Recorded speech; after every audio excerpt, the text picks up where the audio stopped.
Alright, let's try this again. I don't know what the fuck just happened. I love how the internet has been fine for the last like 5 days or whatever. Yeah, just all of a sudden crapped out. So that's obviously great, but whatever. Oh yeah, fuck. I need to change the category again. But yeah, like this time it's like actually the entire internet is down. Which, like, that hasn't even happened to me with this internet provider. Where it's, like, even my download. Alright, so stream did, like, fully reset. So that's kind of annoying. That's the first time that's happened in a while. Too, where, like, recently, like, every time I've restarted streaming, it, like, kept it in the same video. But I guess not this time. But whatever. It's fine now, hopefully. Maybe, actually, you know what? Maybe I should... Yeah, let's move this... Yeah, let's move my phone closer. Because I am using the mobile hotspot right now, by the way. So... Like, if this ends up dying, then we'll just switch back, because I think it did come back. But whatever, we'll just keep on the mobile hotspot for now. Change the BB Can All-Stars. I'm not feeling great right now. But we'll see. Like, I think the fact that, like, well, we're starting to get promos, obviously. Where we did get that one on their Twitter. And, like, the fact that, like, there's no mention of All-Stars or anything, I feel like they would have mentioned it, right? Like, if it was All-Stars. I don't know. Thank you, Ezio. You saved my life. I did what had to be done. You would have done the same. You should make a realistic BB Can All-Star cast for season 11. I don't know if I care enough. I already did 2 massive BB Can videos. They're coming out. Don't really care enough to do another one right now. What pass?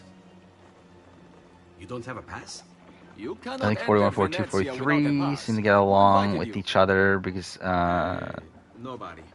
Dude, I mean, no. I think they just genuinely get along. Like, I think a lot of the recent casts have had, like, very similar-minded people. I think we've had a lot of people that are, like, on Survivor for the same reasons. So, yeah, I feel like there's, like, just less conflict to be had with these casts. Just due to how casting is. You actually have to jump there. Do I have less expectations for BB Can 11 than 10 and 9? I mean, like, obviously there's a chance that it reverts back, but I'm expecting it to be a good season. Okay, well, that's me being a fucking idiot.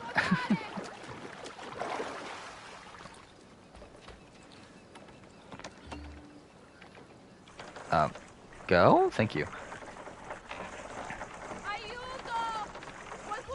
Too bad. I just got back up like 3 minutes ago. It's not like you missed much. A lot of that was just like setting up what happened.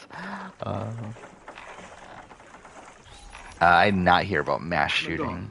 Oh, you're good. Because like there could be literally like hundreds of mass shootings like being in the news. I probably wouldn't even hear about any of them. Alright, so we went 50 minutes before this. I just want to look that up. Which is exactly why you impress. And you are Messer... Oh, fuck off. I keep on doing that. Keep on, like, accidentally, Now, Okay, cool. we must find you suitable reward. Do you have any suggestions? Rank Dans as characters? Alright, Lou, Fuego. Okay, I mean, like, Foley's one. I don't know. Who's number 2? Like, Foley's won by a lot. Like, Fuego is, like, funny, but, like, he's not that present in the show. And it's like, he's not actually funny. It's just that he's, like, so... Not too far. I guess that's, like, Dan Foley to a degree. But, like, he's, like, so, like... Like, the way that he, like, goes around, like, talking about how he's an astronaut and everything is funny.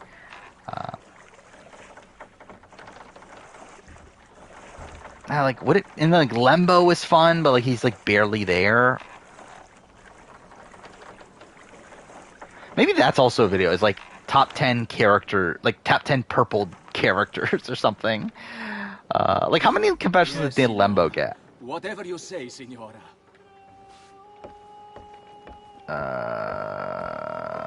Where is We my won't confessional? trouble you Oh, do I anymore. not have it? Oh, fuck off. It's I not my quick menu took care thing. of you. Because I haven't Thank used you, it forever Katerina. at this point. Perhaps we'll see each other again. Should you ever find yourself in the city of Forli, it would be my pleasure to welcome you. Oh, fuck. I just realized we're gonna have to Look fucking forward play to the enjoying your fucking, the DLCs. That's gonna be kind of shit. Please accept my Yeah, how many most humble confessions did Dan apologies, Lembo get? He got Messere. 13. Damn it. Had I I was hoping known. he'd be under the 10. Yeah, how many post-merge people have been on? Because I feel like that's also like for the purple like player list. It would have to be post-merge, right? Because like obviously like people like early boots are gonna have like less than 10 confessionals. You would think. I don't know if 10 should be the number. Maybe it'll be like 15 or something. Be careful, Ezio. Do What you is know who that was? banalizing? My next I have no conquest. fucking clue what the fuck that is. I don't think so, Ezio. That's Caterina's Yeah, I mean, like Dan Fuego. fault. There's a lot of like funny things about Dan Fuego, but like it's nothing like it's not actually because of Dan Fuego for a lot of it. It's due to like a lot of the like prestige they put on him because he was like a former astronaut. Sempre come una donna per me. Did Bob Duck only get 5 confessionals? I just sworn he got more. Let's see. Yeah, he only got 5. That's insane. Actually, what is this? The first 5 boots of Survivor Panama all got 5 confessionals or less. Better than all right. You're making amazing Like that's progress. really weird. Amazing's quite a Even Dan Fuego only got 11. Why are we stopping? Prolonged I do very like exposure to this the is animals can have yeah, Panama is definitely like a very side low effects. confessional. Awesome. It's nothing season. to worry about. You haven't shown any of the symptoms. Symptoms? What symptoms? I do find it funny that like Degradation Sally and of Austin cognition, are in the top half of temporal confessional getters. hallucinations, multiple awareness issues, overlapping. Well, actually, memories. Austin Cardi had the most confessionals at the time that he was what you're voted out, and so did saying Sally. What we're saying, Desmond, That's is if funny. you're not careful, you may not need the animus to visit with your ancestors, which wouldn't be a bad thing, assuming you could control it. Up Even until Bruce now, got though, 20 confessionals no though. one That has. seems kind of weird. Subject 16. We have safeguards. Let's see, how many Desmond. post-mergers And have they only kept got him have in the gotten Animus less than for way 10? too long, sometimes days at a time. We're being careful. With Like, even you. Heather got I hope so. 13. So maybe that Anyway, like maybe I'll I have was to hoping increase we it to could like test out your skill 15. retention. See if you've picked up some of Ezio's abilities. Or maybe I do it by like Great. average. Actually, that's why I should. Maybe Yeah, I'll I start should when do it you're by ready. average, right? My average confessional count, and like just include everybody, I guess. Like, what would I have to be under though? Like under 2 confessionals? Because like Heather had 1 confessional an episode, like that's her average. Nasir only had 1.22, which that's kind of interesting. Lois is 1.5 on 42, which is kind of interesting. Lois is 2 on fucking 43. So again, those are pretty balanced edits. 40. Wendell has a 0.86. Danny has a point. Well, I mean, too fair, that's like Edge of Extinction, right? So that doesn't really count.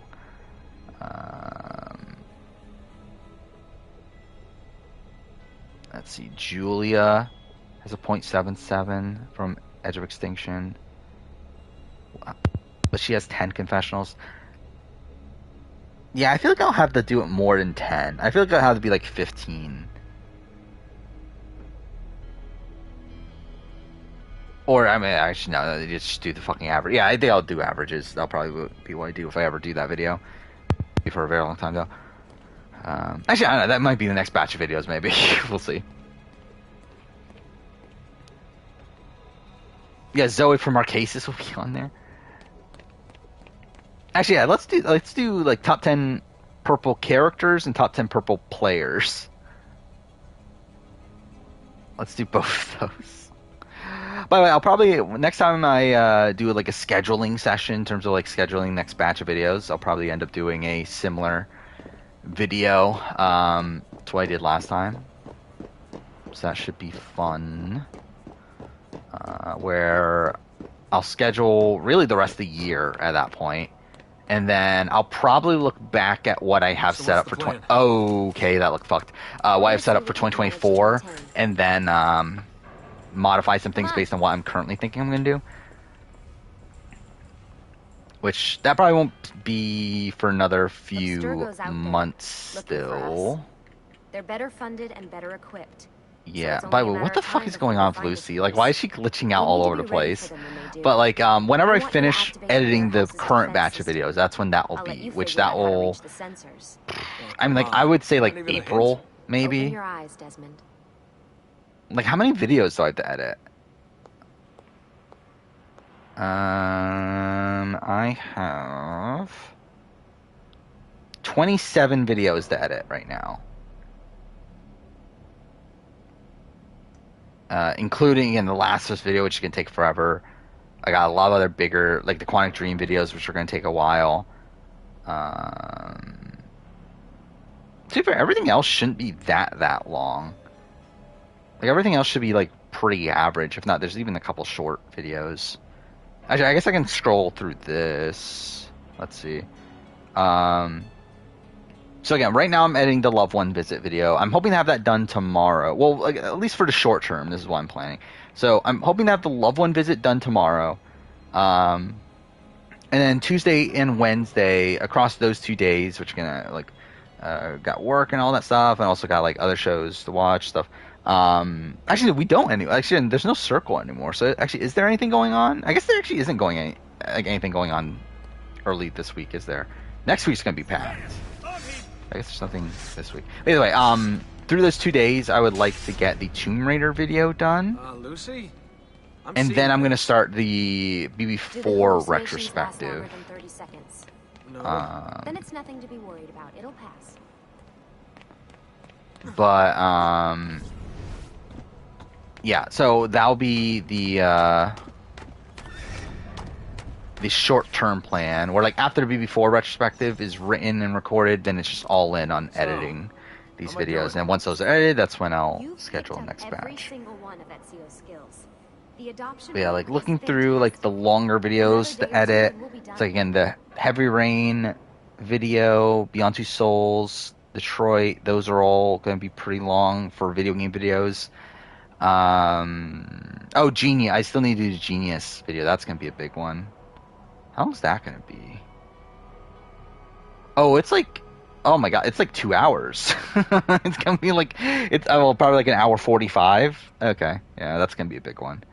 It's only like a few minutes off of my BB Can one. Yeah, like, everything else isn't that big. I mean, Last of Us, obviously, but, like, everything else isn't that big, actually. So maybe I can get through the editing pretty quick. Oh, Sasuke tournament ranking, that's going to be a big one. Yeah, everything else is, like, barely over an hour of audio, which, like, that's like probably like a 1 day sort of thing. There's even, again, there's a like a what if that's pretty short. I got the Road Rule All-Star video, which is pretty short. Yeah, it's definitely like some short videos along the way too. So I mean, the editing process should go by pretty smoothly. It's just getting there and getting through those like really, really big videos. But yeah, like, it's still gonna be probably a few months, I would guess.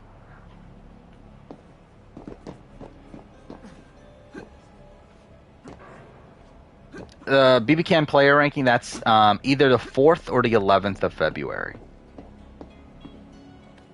Depending on when the Survivor Cast comes out. Which is pretty soon. Soon-ish, right? It's like either 2 or 3 weeks from yesterday. Was the poverty rate in Marine system? I mean, like, I assume high, but I haven't, like, actually properly thought it through. All right, you gotta tell me. Why Why consider Why uploading Italy? a video game video on a Saturday? We Not could've just really. gone back to Altair again. Followed him during his early years. Unless, like, I think the situation where that would happen is that if I had, like, a big video that had to come out on Wednesday, repainted my room. like, maybe. With his blood. But even then, probably not. Going through his files. Just because, like, Saturday and Sunday is usually, like, the biggest days for YouTube. Africa, the Middle East, but So I towards kind the of end, like I'm having, obsessed with Italy. like, a video that I expect to do better come out on Saturday. That way it's out for the entire A few of Um, the weekend. records of his later Animus sessions are missing. And the But also, it's sessions like, I don't know, I that kind of like the tradition as well. After everything the I kind of like this aspect of like one good video, one bad video, essentially. Or like one like video I expect to do on one I don't. 16 so hard, we'd have the And while obviously there's like times that has to be messed up, like this week in particular was like the complete opposite of that. I kind of like that, like And the vault. that system. I'll see you later, biggest party. But yeah, even then, I believe early on I had like video game videos come out on Saturdays, right? Yeah, my history of Assassin's Creed novelizations video come out on a Saturday. I had my 5 Super Sentai seasons to watch for Power Ranger fan video come out on a Saturday.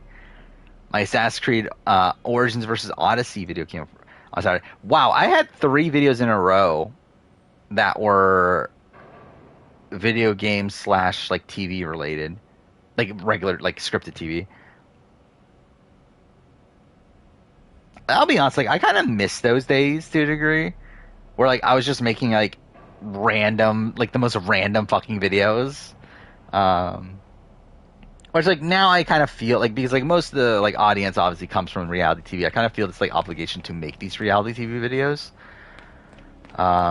But I kind of miss the days of like just randomly making a 5 seasons of Super Sentai to watch.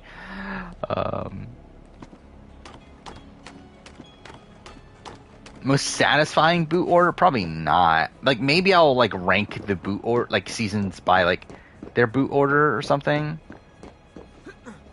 But I don't see it being like a top 10. And also I don't know like if it'll like if satisfying is the way that I'll necessarily describe it. I've never played. Well, I haven't played more than like 15 minutes of World of Warcraft. I've never been a big Warcraft person, even beyond that. I've just never been a big PC gamer. Like the only PC games I've played like a good chunk of are like Roller Coaster Tycoon and stuff like that. But I just never really got into. It's on this side, isn't it? Yeah, I just never really got into PC stuff that much. Okay, cool. Is Squid Game Challenge this year? I guess it probably would be, right?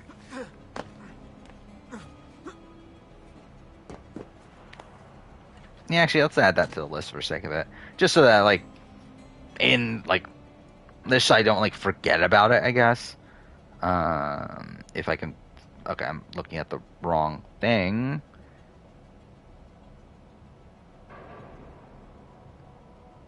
Yeah, obviously B24 had a really satisfying boot order.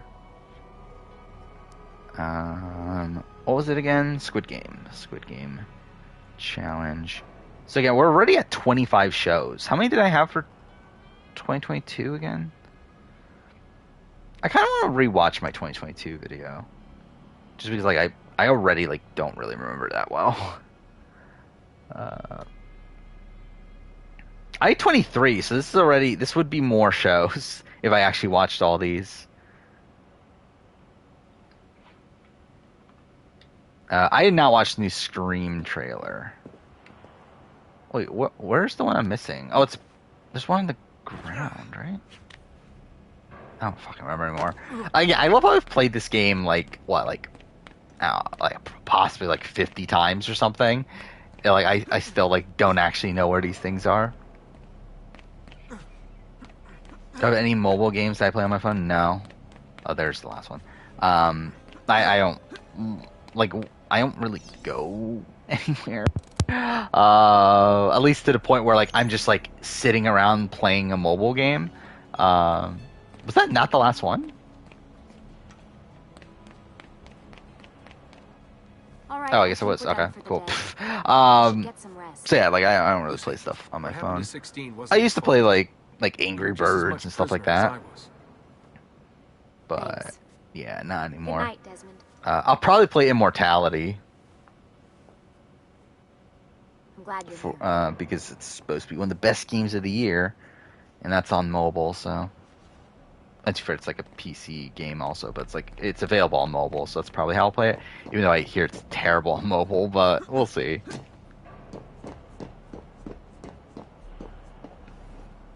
Which I think will be better, Scream 6 or Evil Dead. I don't know that much about Evil Dead. It's like, like maybe Scream. Actually, is Scream 6 even supposed to be good? Like Neve Campbell's not even in it, right? So like, I don't know, maybe that'll be a disaster.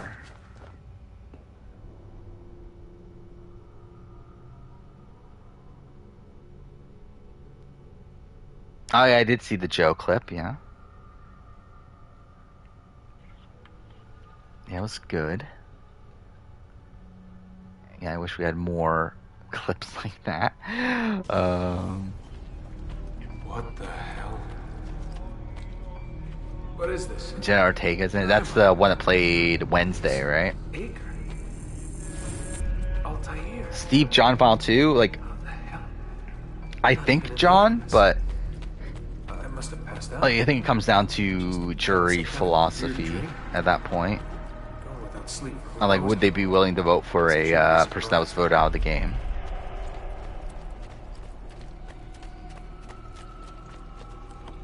So it's like based on like where they land on that, I think it could go either way. But I'm inclined to think John. Yeah, Carter got 8 confessionals. It's like, yeah, I mean, like, yeah, I guess they're both like pretty good characters, right? Like Wes Neal, I definitely like would consider. Like, is Carter like he is in kind of like like a humorous. I don't think I've ever done this way, by the way. I don't think I've ever played this like with me already at the top.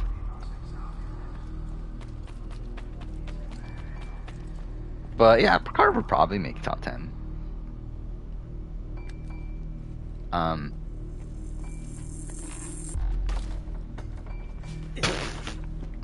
Cool. Who wins the Andy, Gina Marie Fountain? I wonder.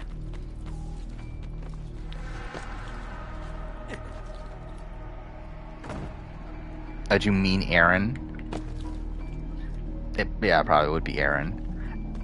I think it'll be weird though if that actually happened, but it probably would be Aaron.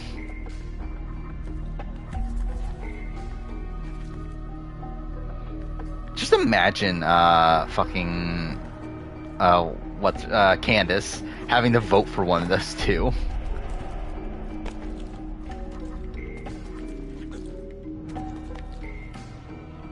Who wins the Dr. Will Chicken George Fontu? What do you think?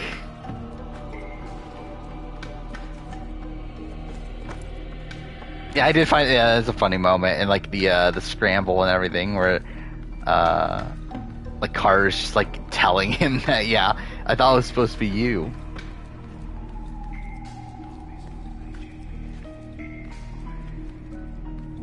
I really wish Penner, like, I think it's a shame that we haven't gotten more Penner on Survivor. I think Penner's like such an like all-time great character. What's her name? It's a shame we haven't seen him since Philippines. I wonder what he wants with her. Whoa. Alright, wasn't expecting that. Is Dr. Will the biggest jury threat ever? No.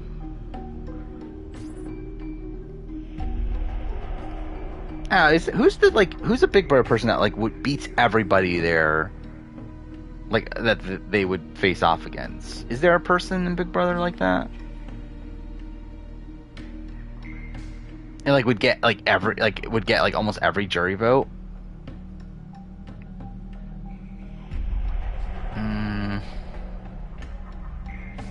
Adam Pike, I think that's a goodish answer. Wait a second. Like, I think against Dane, yeah, I mean, it probably is a pretty good answer. Like, Dane would get a couple votes, but like Dane's also is like toughest competition. So it's like he probably, yeah, like does like wipe the board with like everybody else. Penner's the best worst player of all time. I can get that. Derek, I feel like with Derek, there's like a couple like really close scenarios, right? Or at least actually, I don't know, are there that many? I guess like Derek and Frankie, I think would be like kind of a battle to a degree. Sorry to barge in on you like this, but it's getting late and we were... Hey, you okay? Yeah, Derek's probably like a good. decent answer though. Weird dreams, that's all. All right. I'll let you get ready. See you in a few. Like, I think Derek beats Frankie, good but of I you think to it's like join us. it's pretty Sorry. close. I think Long it night. really comes down to like Nicole, Hayden, and Leave him alone. Well, you'll forgive and, like, me if I wanna get some Christine and people like actual that. work done. Madness, isn't it? Sean, please, that's enough. All right. the Prairie Boys do well in BB Can 7 because the cast was weak. I think it's a mix of both, of them being good and also the cast being not as great either. Do you have to talk to him? Oh wait, I can't even talk to him.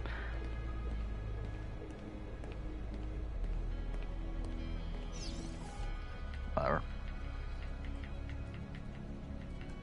Andy, like,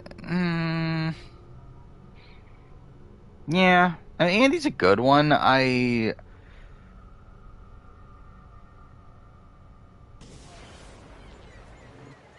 I mean, Andy is a pretty good one, actually. Like, I was just running through people. I think like the latest boot that he would have trouble beating is like Helen. Like, that is like a ways off at that point. Like, I think Helen beats Andy probably, but like, again, that's like what, final 8, final 9. I think Amanda, it would come down to like jury philosophy, but also it's like I think it's like very much leaning Andy still, just due to how much they didn't like Amanda. Messer Da Vinci! Yes? Buongiorno e ben arrivato. I'm Elvise. It's finished episode 36 of BB1. Yeah, I would assume that. How many episodes is BB1 again? Like, it was like one a day, right? Or like almost one a day.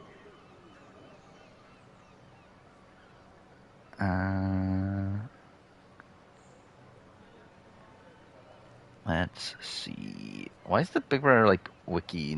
By the way, I fucking hate like how slow the wikia, like wikis are.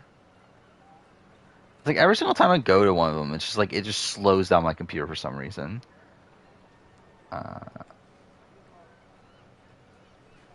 Yeah, 70 episodes. 70 episodes. Fuck me, dude.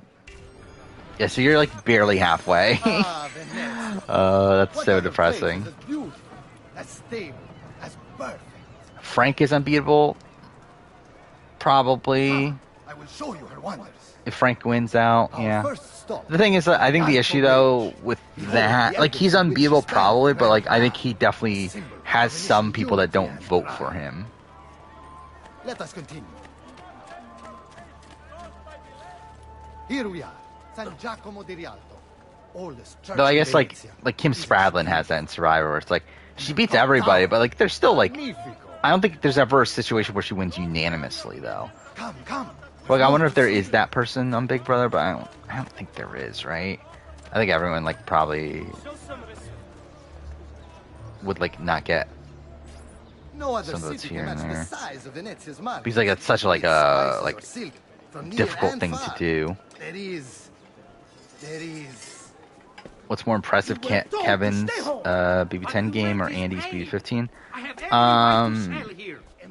Impressive? Like, I think Kevin faced a lot more adversity, and him overcoming that is impressive. But like, I would assess Andy's game higher.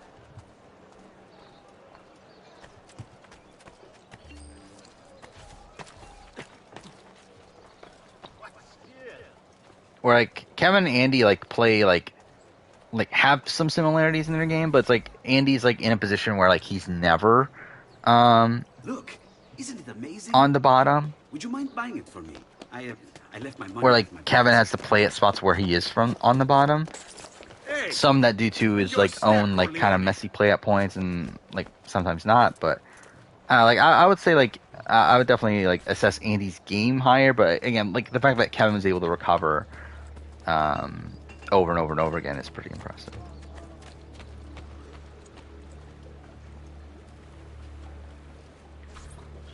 And here we have the Palazzo della Seta, home to Emilio Barbario. Normally I'd suggest a closer look, but with the way things are now, Why? What's happened? What season's Pennant of Attempting best on to terms of unify the character? merchants beneath a single banner.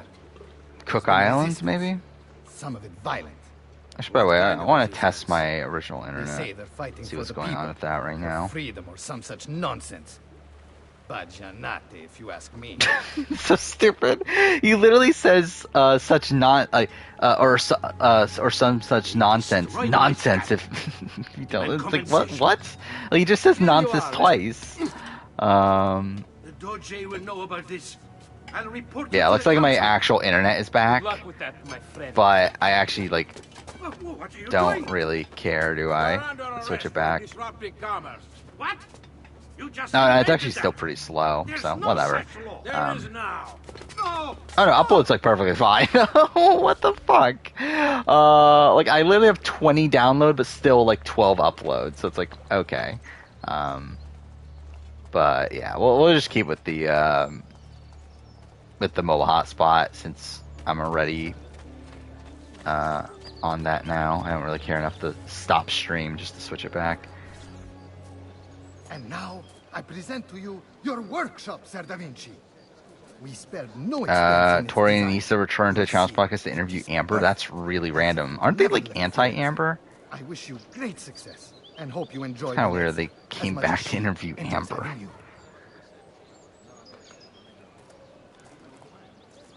So, here we are.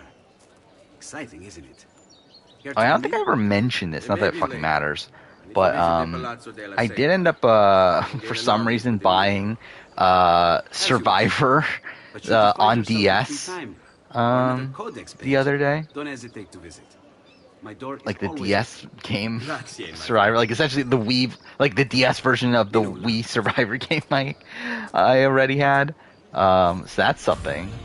I don't know why the fuck I did it, but it was $12 brand new. So I was like, okay, I guess that's the thing I'll buy.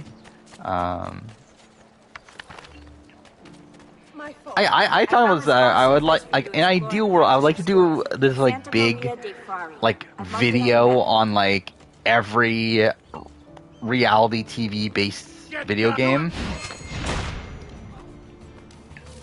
I don't know when I would actually do that, but I actually did like bother to like look them all up. Why did I do this? Actually, what am I doing? I genuinely don't even remember what I'm actually doing right now. By the way, this is the worst part of the game. Like, this part of the game just sucks. Kevin Martin. Oh, okay, yeah, but Kevin Martin's probably a big one. Yeah, Kevin Martin wins against everybody? Yes. Everybody, like, back to Bruno, at least. So, yeah, that's a pretty good one. Oh, yeah, reality TV video games are terrible. For sure, but like they're also like really cheap to where like I wouldn't be like opposed to actually like seeking out all of them for the sake of making a video. Like I don't think any of them are like more than like $10. Where again, I got fucking the Survivor DS game brand new for $12. So yeah. Awesome place for you to explore and practice your skills. Santa Maria de Frari. But there's a lot of they're all like really shit though. That's the kind of thing. It's like, do I really want to buy all these shit games for like $5 each? But yeah, like they're so I got Survivor Wii, I got Survivor DS, I have and by the way, I think I'll limit it to console games too. Just like so that I don't have to buy all because like there's probably like a decent chunk of PC ones. I just don't like. I know there's an old Survivor PC game, which, like, to be fair, that might be like its own video. But yeah, like with and like I don't know, should I limit to like reality competition? I feel like that's probably what I would do too, because like, do I really want to buy like Duck Dynasty? Do I really want to buy like Deadliest Catch and stuff like that? Like probably not. So it's like, I think I'll limit it to like reality competition shows. Though I think I'll include like American Idol and that sort of stuff. I think. I don't know. Because like if I don't, then like there's not that many. Like it'd only be like Amazing Race, Survivor, or maybe that is what I should. Maybe I should just really limit it. I don't know. But yeah, there's Amazing Race Wii, which I own, Survivor Wii, Survivor DS. What is it? America's Got Talent, or not America's Next Top Model. I know there's a game of that. There's a Fear Factor game on Game Boy Advance. There's like a lot of random shit like that. But again, they're all like pretty cheap. I think the Game Boy Advance Fear Factor game is probably like the most expensive because like I would personally want like a box copy, and like that's probably like I don't know, like $20 or so. Let's look this up. Fear Factor GBA. You never did apologize for knocking me over. No! Oh, you can get brand new for $32 on eBay right now. That's kind of funny. Exactly Oh no, there's another one brand new for fucking $12. Should I just buy this? Should I buy Fear Factor? Fear Factor Unleashed, brand new GBA, $12, free shipping. Okay, maybe yeah. So this one definitely is expensive. Yeah, Dancing with the Stars. There's Dancing with the Stars on Wii, which is literally $4, free shipping. And also part of a buy two get one. That's actually really funny. Let's see what else is there in a buy two get one. This is obviously a very smart idea. Like fucking looking up eBay shit on while I'm streaming. Okay, this is like all really shit things though. But then if I can get all these other reality TV games for buy two get one, that would be even funnier. But yeah, there's a lot of them are on the Wii too, which is funny.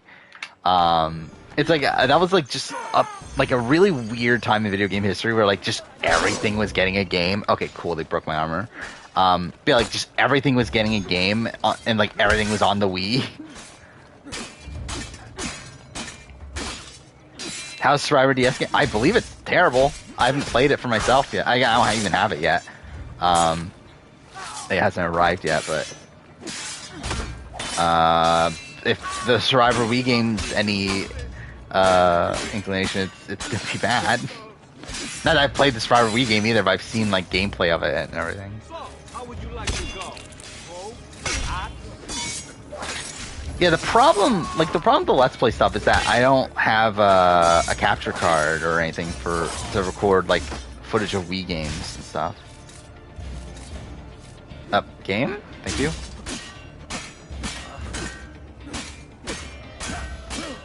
Actually, would Minute to Win It count? No, that's like a... Actually, yeah, I guess that's like... I guess I'll have to like really like narrow down like what would I consider a reality competition. Because like, I guess it's like more of a game show, right? Hurry up! Because like, I don't think I'm going to include like Who Wants to Be a Millionaire. And stuff like that, which that's more in line with like the Minute to Win It, which I know there's like games of that. Like, do I include Wipeout? Is Wipeout a show that's like... Because like I know there's a lot of Wipeout games. Where I think there's like 3 or so. Wipeout the TV show, not Wipeout the actual good game.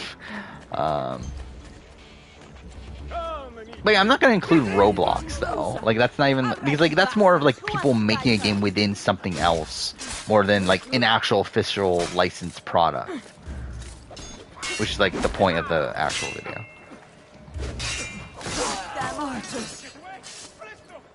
Oh, he means squeeze.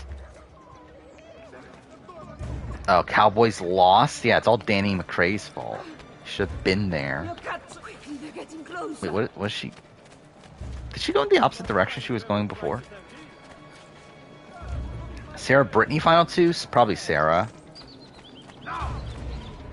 But I don't think we have any like official confirmation on where the jury votes go. But I would assume Sarah.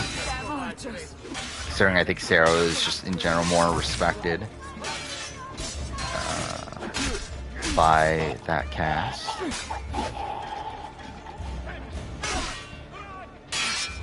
Better off on my own.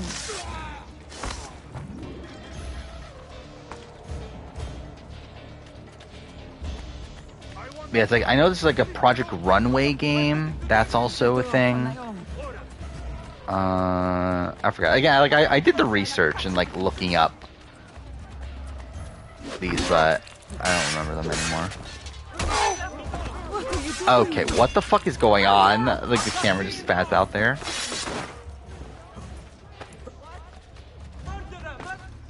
But I do find it so funny though. You can literally get a brand new copy of Fear Factor Unleashed for $12. Which again, like the fact that you can get a brand new Game Boy Advance game for $12 is insane.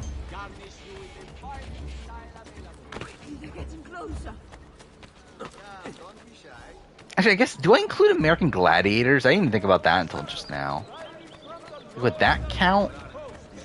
Actually, do I still own American Gladiator? I think I sold it, didn't I? I think I owned American Gladiators and I sold it. Which we have to buy it back, but I don't know.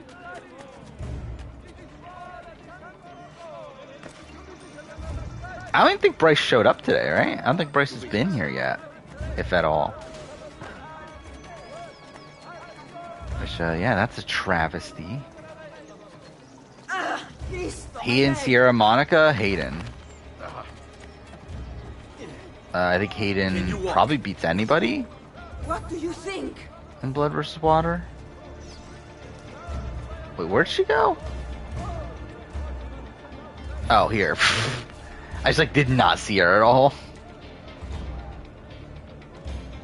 I never did catch your name. Rosa. Hey. That was so stupid. Cool.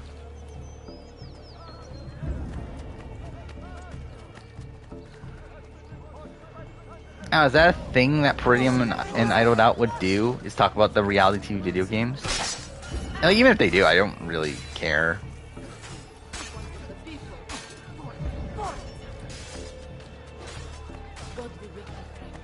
But I don't know, I haven't decided what exactly I want that video. Okay, I was not looking at the screen. But yeah, I haven't decided exactly what I would want that video to be. Do I make it a history of reality TV video games? Do I make it a ranking of every reality TV video game? Do I don't know. I don't know how exactly I would want to approach that just yet.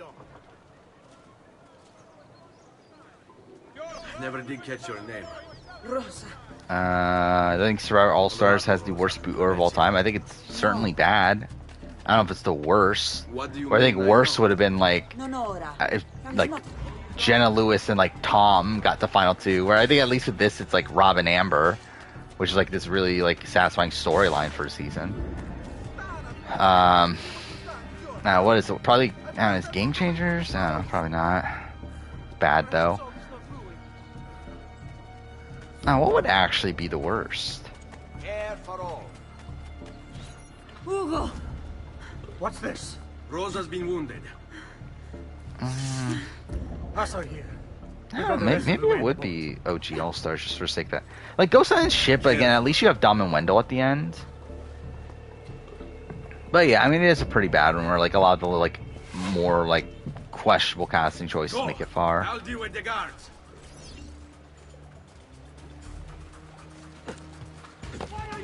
And yeah, I think if it wasn't for Dom and Wendell making it to the end, then yeah, it probably would be okay. Well, that's great. It probably would be up there.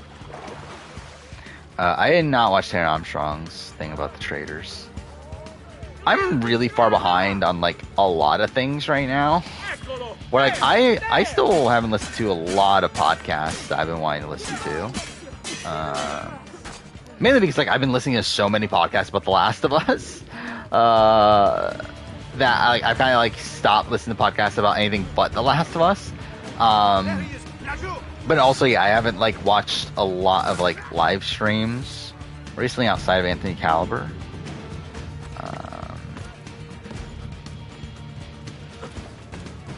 They're all over the rooftops.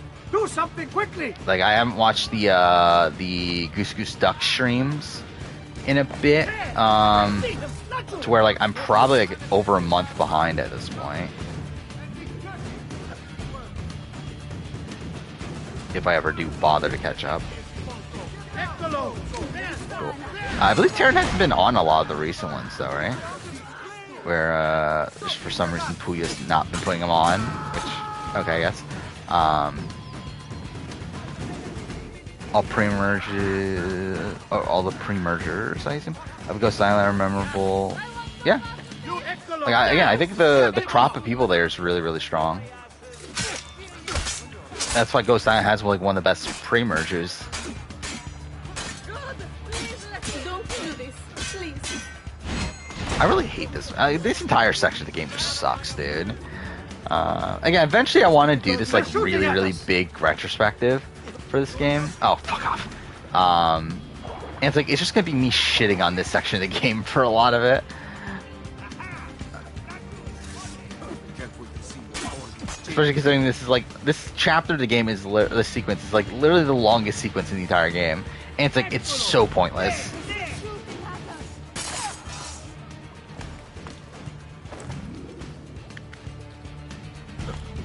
This is a Bachelor start, so I can't wait. Oh, yeah, Bachelor's another one that has there's a Wii and a DS game of The Bachelor.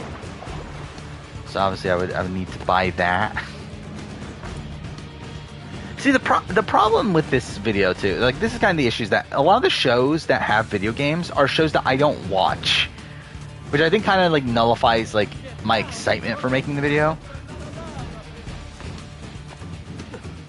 Where it's like, obviously, yeah, Survivor, Amazing Race, those have video games, but like outside of that, it's like, again, it's like Project Runway, America's Next Top Model, The Bachelor, again, all these shows I don't watch. So I don't know. Okay, cool. A&W has a game, so that's something. I haven't played it yet, which I own it, and like I literally downloaded it and had it on my hard drive at one point, and I just like never played it.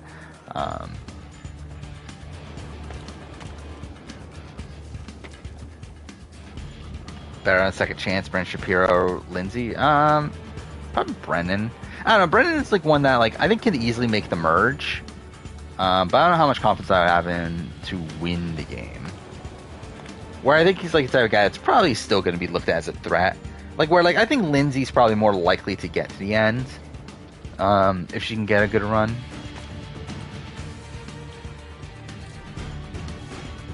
Okay, that wasn't too bad. Do I think Drew Christie's the most entertaining bad player ever? He's definitely up there. Dead, idiota! Say a prayer later! Porco I need to see... I need to see Antonio. Be careful. Let me do it. I forgot how far in the Find stream are Antonio. we? Go do what Yeah, we're only like an hour and a half. Qualunque I feel like I'm getting fatto through this game a lot quicker than I thought I would. Or like this is something I didn't even realize for last stream. Like last stream, I ended at the 4-hour mark. And like in comparison to last year, where my first stream of playing this game was like 4.5 hours. So I was assuming, okay, I'm definitely gonna be behind where I'm at. Like comparing the streams, but like it turns out like I was actually like a good 30 minutes ahead of where I ended the previous stream. It's like I don't know how that happens. Make yourself useful. Clear a space for her. Put her down there. I don't remember where I ended the second stream last time though. Not that it really matters. Worst Lindsay Carmine's downfall or Danny Boatwright's? Probably Lindsay's. Or like Danny, it's like a lot of it stemmed from like just pregame. She was not in a good spot. She had no real connections out there. Oh, they've sent for help. Thank you. Rosa, what's up? But Just get this out. yeah, it's like I think with Lindsay, it's like it's entirely on her own. Clean entry and exit through the thigh. That's good. Get it out! Rosa, we must take care not... One on old school Survivor cast is least game savvy. Ghost Island's definitely up there, right? I'm sorry, Piccola. Like especially in terms of like recent casts, as in like post Cambodia. Help me with this. Take a clean piece of linen. Yeah, I would say Ghost Island's probably the I number remove my hand. one. Press the cloth into her wound. Are you ready? Ghost Island's just like a weird season in general, where like it very much feels like Then fire. kind of backtracked a bit in terms of like where like casting had been Porca puttana! like had been pretty strong Get Rosa for a inside while. so that Bianca can close the wound. After like Kageon, I mean, I guess like San Juan dos Sur is like kind of like mixed, but it's like blood versus water. But yeah, it's like I don't know what happened with Ghost Island. Why the Ghost Island cast was really shit. I mean, like One World. I'm not including One World in that, but like obviously, yeah, One World's really I've bad. always had a soft spot for women in distress. Whereas like I think One World's like goes without saying that yeah, it's an all-time bad cast. We know all about you, said Ezio. Yeah, stream crashed because again, it's so fucking weird how like my internet's been like very like consistent in the last like weekish or so. Come and see then me like in the just office. all of a sudden like Something midstream we just should fucking discuss. crashes. So great. Um, but yeah, I'm streaming from mobile hotspot right now. And it seems like my internet's like back, but I just don't care enough to like stop stream again and then restart it again and whatever. An interesting At concoction this brought point, to so me we'll keep by it a on the drunk hotspot merchant. unless the hotspot fucks Here, up. Have a taste. Yeah, I'm looking at it right now. Yeah, like internet's just fully back. So A little whatever. bitter, if you ask me. Just seems lacking somehow. You I try to don't do know, your have you first considered rewatch adding 43 sugar this maybe? week? Well, that's Or latte? interesting. I suppose it's something. Maybe there'll be things to watch out in terms Enough of about a Now, Gabler where story. were we? Where I know Rob did a full rewatch, right? To get Gabler Our failure story. at the Palazzo cost us dearly. It will take time to recover. No doubt Emilio will use this pause to strengthen his defenses and continue his oppression of the district. The fact that Colton's not one of the best share players our in one motive, world says a lot. but I mean, is he we share one of the our best? I think he's like probably Why not like gather your forces and try I don't know, again? like 8. To act in haste would only Or bring so. losses. No. But we must yeah. resupply and draw new plans. Can you afford to sit around and wait? It's just you have a Nor chance would to I want you win to. if America Work voted with for us instead. Dan. Already my men begin to read today's Not news. really. Seek them out. Like I don't think Push anyone tomorrow. like even if Jesse got to the end, I don't know if he The would be sooner you aid respected them, the sooner we to can be able to strike. win that season. Molto 20 bene, say. not 20 BB11 I mean like if he got to the end there It is the yeah right decision. probably he could win, but BB10 I don't really think so. All right, now for even more of the worst part of the game. What is this? Yeah, look, this link's massive.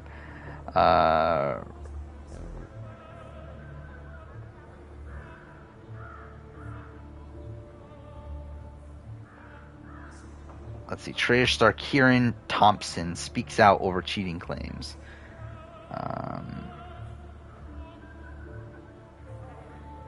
Of him saying, yeah, okay.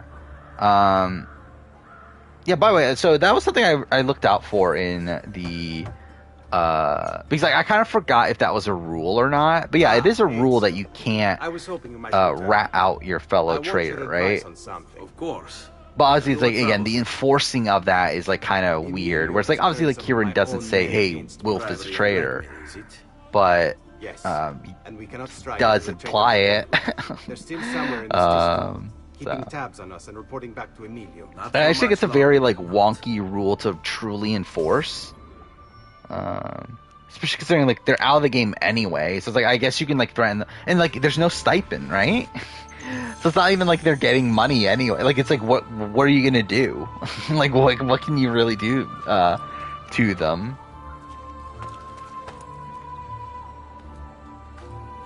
But I also found out that there's no stipend for the circle either. Like what shit is that?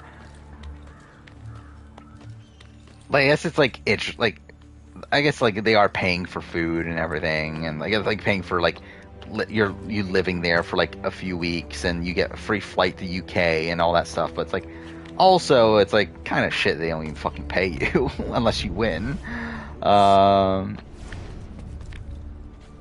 There's like literally not even a stipend. Or at least with Big Brother, like Big Brother stipend shit, but like at least there is a stipend.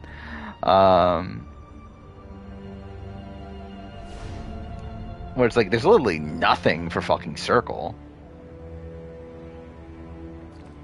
Tarzan and Chelsea were cast on Amazing Race together. Are they gonna make it past third? Like probably not, but it would be funny. We'll probably get the poop or dirt debate once again. That'll be good TV.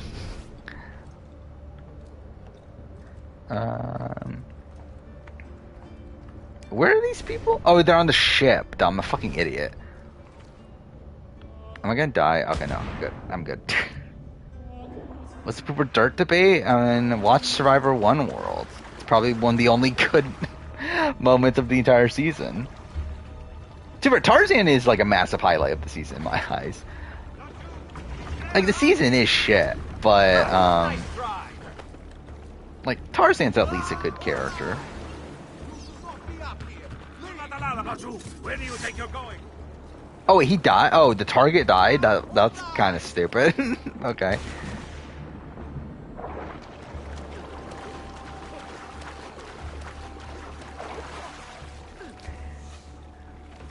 Yeah, I mean, like obviously I feel like that's what you would expect Kieran to say. I mean, like, well, like obviously he's not gonna like outright say, yeah, I broke the rules.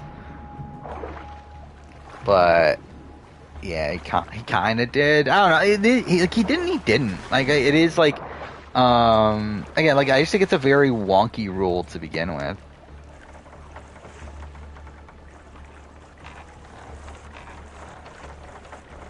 You skipped one world? Yeah, I could see that.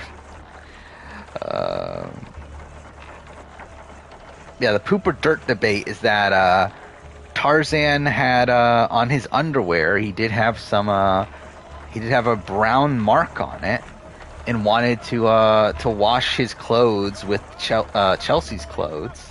However, Chelsea didn't want to mix his clothes with hers, as again his had this stain, and he claims that it's dirt, while everyone else thinks it's poop. So, yeah, obviously riveting TV there. Who are the Big Brother players to come back during their season? So, like, yeah, people that have come back. So, I don't know, like, I mean, who are people who have made it far? Because obviously a lot of people just get booted again, right? So you got, like, Johnny Mac, you got, like, Victor, I guess. You got Amy, not really. Cliff. I think the answer's Cliff, right? I think, like, the answer should be, like, Cliff by a lot.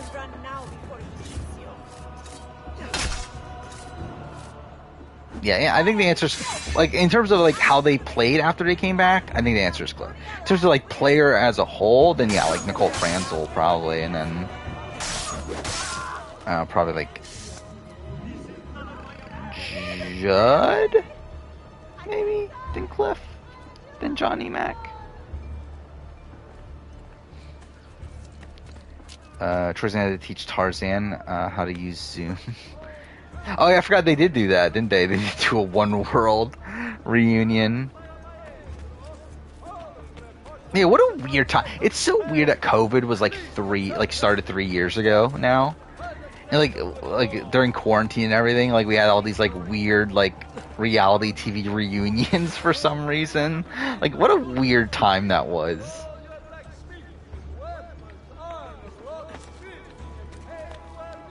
What do you think of the Last of Us premiere? I mean, I think I said my piece last stream. I don't feel like repeating it. Too bad. I've actually, like, I kind of dislike a lot of other things now, too, though. Like, there's, like, more things I dislike about the premiere since then, but still. It's not actually bad, but I just don't like it as, like, I don't like the changes. Like, again, it's like, it makes it seem like I'm like one of these like, because I think there are people that are just like idiots online about like how they're upset about certain things. But like, I'm just like underwhelmed in like how they're changing things. It's not necessarily like the fact that they are changing things. I just don't like what they are changing and how they are changing those things. Whereas, like, again, like, I think, like, the stuff they added to Sarah's character, I think is, like, pretty good, especially for, like, a TV standpoint. But I think, like, everything, like, pretty much everything that they changed from the quarantine zone, outside maybe, like, the death of Robert and, like, how that situation's handled. Actually, no, even then, like, fuck that. Yeah, I fucking hate that, too. Because, like, it nullifies, like, Joel's, like, the, like, showing Joel and Tess's, like ruthlessness, I guess is probably the term to say. Where I think that was like what made that moment like a really great moment in the original game, is like them torturing Robert kind of like shows you like how they operate, which I think is like something that's missing here.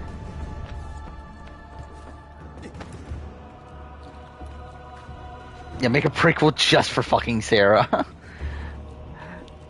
Like, for like a fucking, like, how old is she in the show?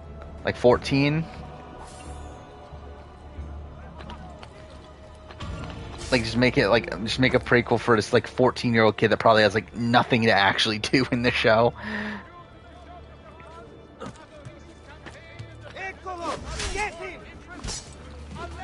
What's Big Brother's stipend? It's $1,000 a week, right?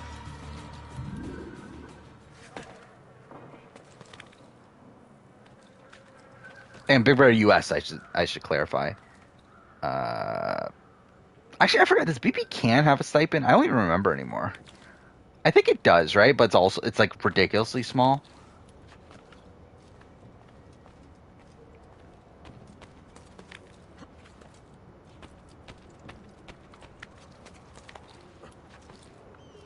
Alternate reality show if Joel died instead. That'll be funny.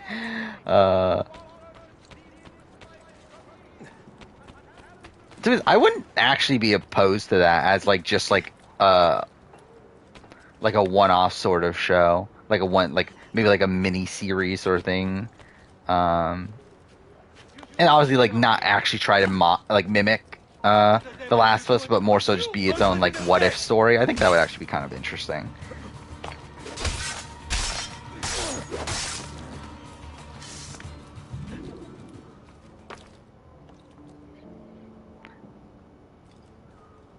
I mean, yeah, like I think as a episode of television, The Last of Us premiere is great. I think as a piece of The Last of Us, I think it is largely underwhelming. For how I interpret The Last of Us. And to be fair, I don't even know if I would actually be feeling this way if I didn't just do a fucking 8-hour like record. It'll probably end up being like a 5-hour video on The Last of Us. Where I think it's like made me like really realize like how underwhelming a lot of these changes are and how they affect the narrative as a whole. And like, to be fair, like they might change things later on that might like help some of these issues that I have, but like I still like fundamentally hate the Tommy, like the fact that like Joel's already planning on rescuing Tommy and that Tommy just left like a few weeks ago or whatever instead of like years ago. I fucking hate that. I think that's terrible.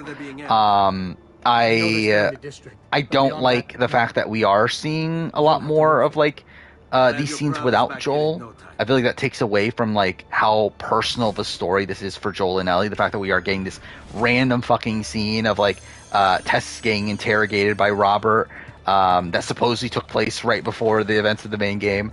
We're like getting this conversation. We're getting this like scene of Marlene, of her like leading the Fireflies and everything. Again, like these aren't like bad scenes. These aren't poorly acted. They're like I think for these characters they are great scenes. They're just like scenes that don't need to be here.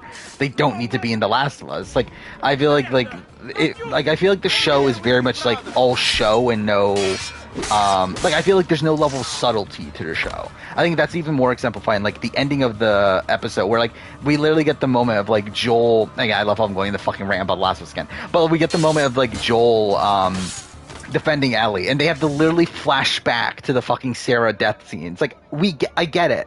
Like we did not need this. Like I did not need the fucking show to blatantly tell me that this is supposed to mirror this. It's like I got that. I just feel like it's kind of like similar issues that I have with like God of War Ragnarok. In like comparing God of War Ragnarok to God of War 2018, it's like kind of a similar issue, though it's strangely like the same story, which is the weird thing.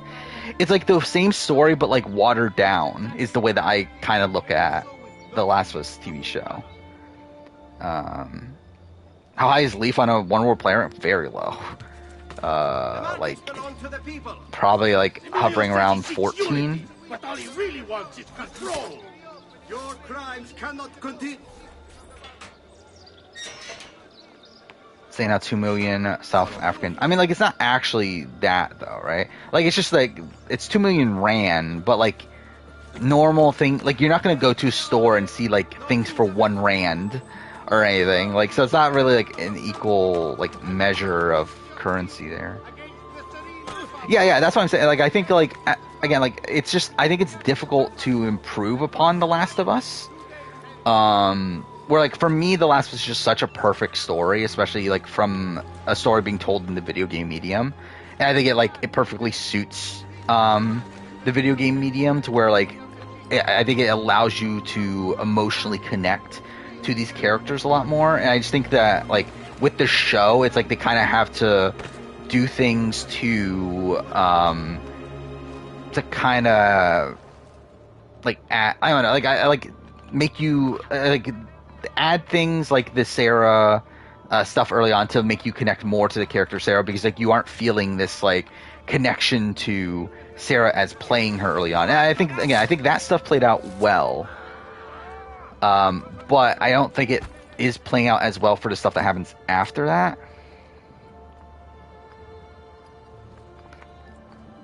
It doesn't show how broken of a man Joel is. I feel like this entire that was another complaint of mine throughout a lot. It's like I feel like Joel isn't as broken as he is in the original,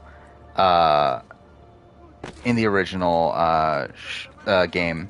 And I think the one moment that he is as broken, it's like another moment of them just fucking telling you right away that's like, oh, he's fucking broken. Like the moment where he fucking like dumps the body in the thing. It's like, oh, like it's like they literally fucking have. Oh, it's fucking stupid, dude. I can't fucking wait to do the fucking retrospect. The review.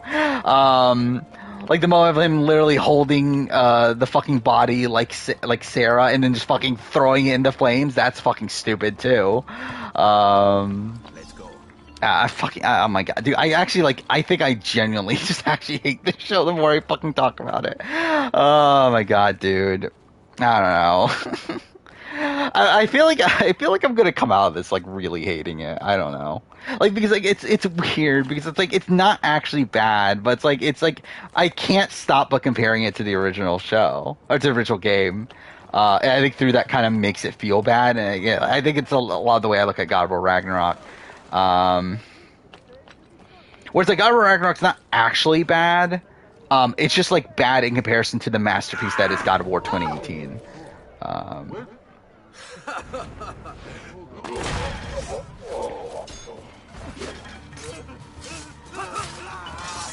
Where like I think it goes out of its way to like nullify a lot of things that were great about the original story.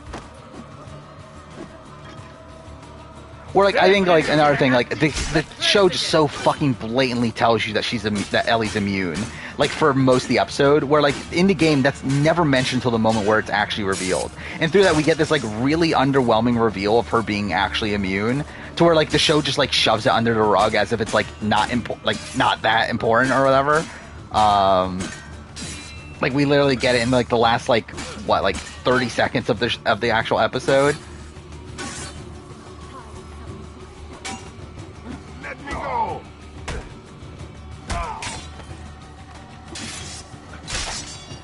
Yeah, I mean, like, again, that's what's bothering me even more is that everyone is so positive about the Last of Us TV show. Like, that's what kind of makes me, like, even more, like, bothered by it, is that it feels like no one agrees with me. And, like, I mean, I've seen, like, only one person, like, agree that it's, like, not that good, and that's Lasers. But also, it's, like, he's not as big of a Last of Us fan to where, like, I don't think he has the same criticisms I do.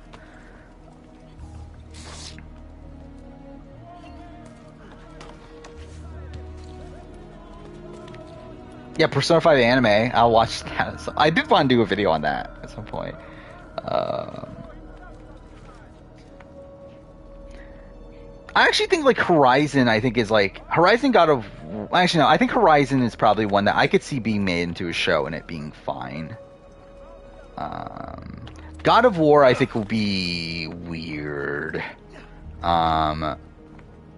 Where especially 2018 is one that I feel like is like perfectly made for a video game. Like Ragnarok, whatever, who fucking cares? That could be a TV show. But like I think 2018 is gonna be a similar situation, I feel like, to The Last of Us.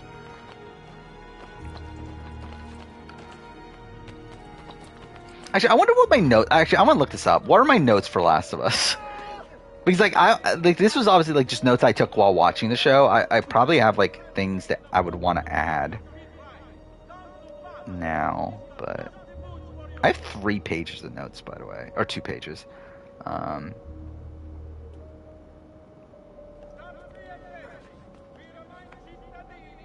I still don't love Bella Ramsey as Ellie.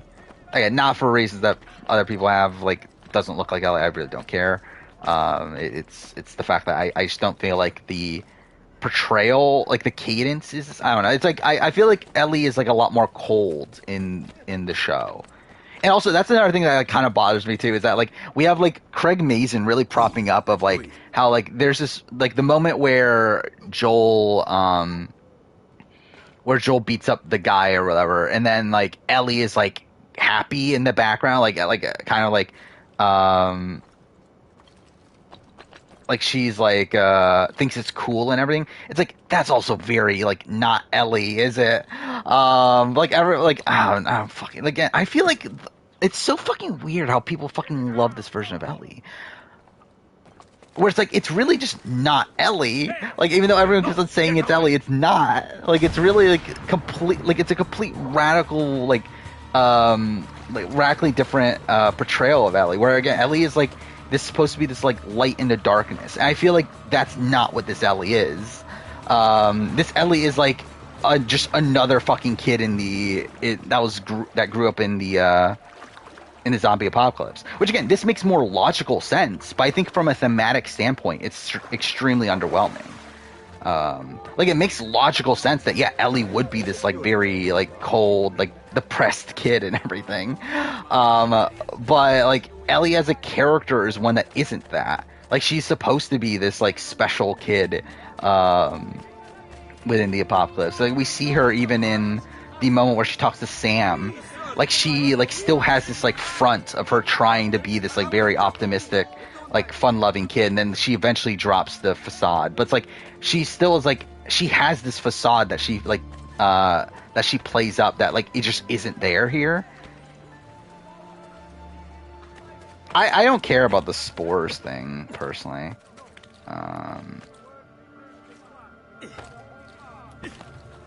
Like that's a change that I think is like mostly insignificant, and one that I think like from a show standpoint it makes sense that they wouldn't want like these spores to be involved where they'll have to wear masks all the time and it covers their faces. Like I get that, like that's not really an issue for me.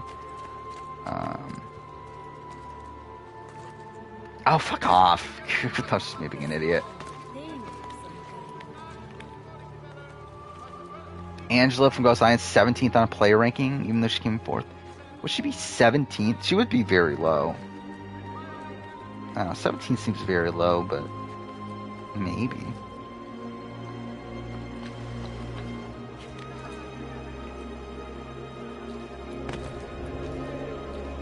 I mean, like, the thing is, like, we haven't seen them in, like, infected areas that much yet. Like, we literally only have, like, one scene.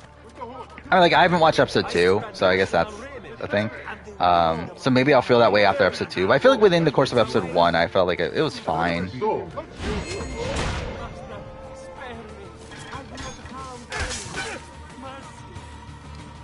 I think Tess, like, Tess is fine. I think she is well acted. But, like, I'm kind of, like, middle of the road on, like, Tess's overall portrayal. Oh, am I still doing the final one? I completely forgot I was still doing this final one. Or, like, I think she's well acted. I think Tess's, like, characterization here is, like, interesting. But I don't know, like I think like the fact that she like very much like takes control of the room whenever she's there, I think that's like an interesting aspect of Tess. Again, it still feels like different from the Tess that we've seen, where I think there's especially like this kind of like also it's just like kind of a bit of coldness with her. Especially like within her inner like oh yeah, that's another fucking thing I fucking hate that they make it like another like just throw in your face that Joel and Tess are in a relationship. I fucking hate that too.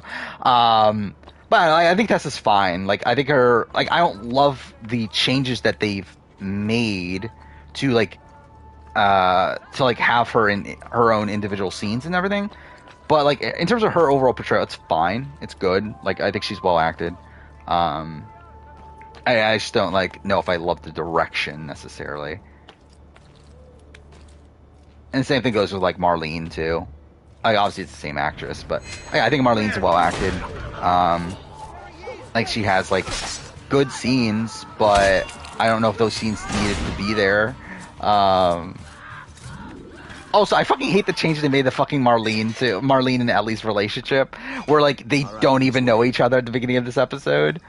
Where, and to be fair, like they meet not too long ago in the original game, but they still knew of each other, and like Ellie was protective of Marlene. Like Ellie literally like her first scene in the original game is her defending Marlene, and like I feel like that's something I don't love too, that they like kind of minimize that aspect of it. Where again, you're supposed to like care about this like Ellie Marlene relationship, and you're supposed to like recognize the fact that Ellie and Marlene have a relationship that is similar to that of Joel and Ellie, and that Marlene herself is making this big sacrifice in the moment that that happens at the end, where like essentially like Joel and Marlene are two sides of the same coin, but they're both making the opposite decision. And I feel like that's something that seems to be minimized here, though again we'll see how that plays out later on.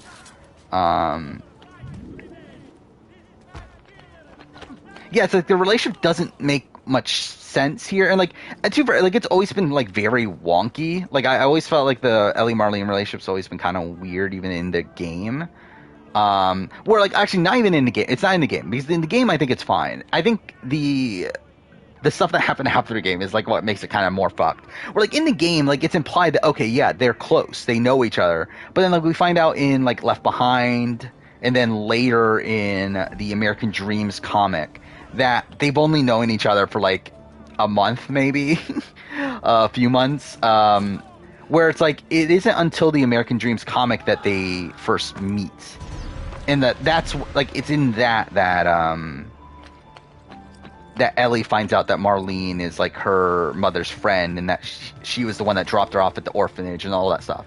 I'm impressed. I didn't Which again still happens months ago. Like they still know each other for months, but it's not like that far. Like it's not, they haven't known each other for like What sort of job? like her entire life, which is the like inclination that the original game gives you. And to be fair, there's actually a fucking line at the end of the game too, where Marlene says I've known her from her entire life, which kind of like nullifies that, doesn't it? After that, so it's like whatever. Which really, I guess that's more of a complaint of like everything that came after than it is of the original game. I think the original game does handle it well. It's just that everything else that comes afterward like kind of fucks with it. Where like I think the game is like I think the story is much better if it is a situation where Ellie and Marlene are very close and have known each other since Ellie's birth. Though also it makes you question like, okay, well then how'd she run the Fireflies? And I mean, dang, and they fucking explain that Left Behind, because like yeah, Ellie has a line Left Behind of like that Marlene won't let her into Fireflies because she doesn't want to put her in danger. But no, whatever. By the way, I'm also doing a Left Behind retrospective at some point. Well, I mean at the 5 or 10 year anniversary, which is in February of next year. Pedro Pascal, I thought Pedro Pascal was good. Pascal, whatever. I thought he was good. Again, still like certain complaints with characterization here and there, but I think overall he's pretty solid. Like, I think out of any of the characters that... Like, I think Nico Parker as Sarah is probably the best casting of the premiere. But I think Pedro Pascal is probably second. Maybe Tommy. Like, I think Tommy was also pretty good, too. But I think those three were all pretty solid. Yeah, actually, I fucking hate that Tommy was in jail. That's another thing I fucking hate. Dude, I fucking hate this show, don't I?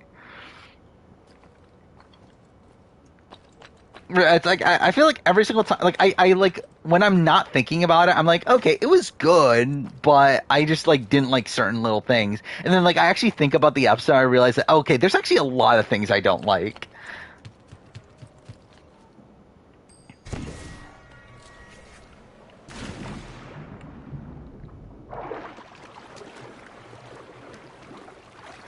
I like, for me, I just feel like The Last of Us was already this like perfect story, and I feel like the changes that were made in the show just like don't match up The with men you it. freed will play a vital role in the weeks to come. And yeah, it's like, I think it's Just like, ask for their I help and they'll join I you. don't think I'm Once like I have really my the little band of target. thieves, Like, I mean, Send like them I towards am a and I'm group of not guards, the target and audience they'll create a for distraction. the show. I think the show works a lot better if you Exactly. don't know The Save me Last of from having Us, to bloody my sword. and you never played the original game. And to be fair, I think the show also works better if Now you I'll tell are you what a to do more with them. casual fan of the game. Antonio's plan calls for a Um, bit of deception. And to be fair, it probably works if you're a fucking hardcore fan, considering everyone else fucking likes it, but I don't. A shipment of the stuff has just been Um, loaded into chests and now awaits delivery to Seta. Nico, yeah, Sarah, And her Sarah retrieve was the the pick of the outfits. show. Probably will be. When that's finished, I need you to fetch me a boat as well and bring it back here. We'll use it to move our. Again, I think that's the only Palazzo away. change that I think was actually an improvement. But also, it's like I wouldn't have wanted that in the game. Like I think if it was in the game, it would have been dumb that we literally just get like cutscenes of Sarah going out and buying a watch and all that stuff. Like that would have been kind of dumb.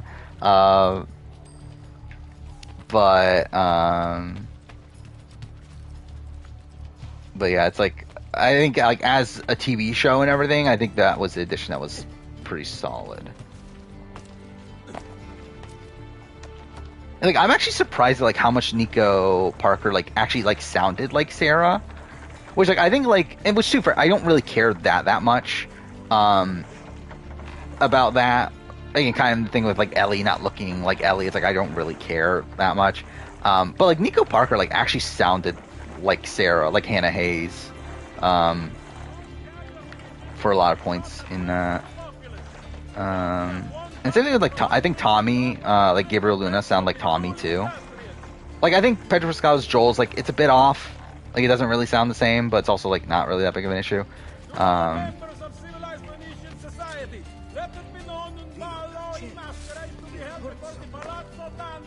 Do I hate The Last of Us because I'm narcissistic?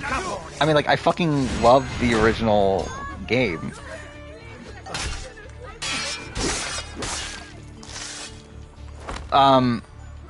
Okay, it played the sound effect as if I killed him, but then I just didn't.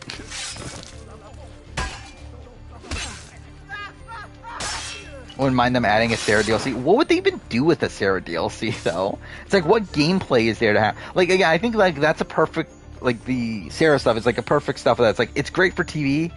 Again, I don't know what you do with that in the game.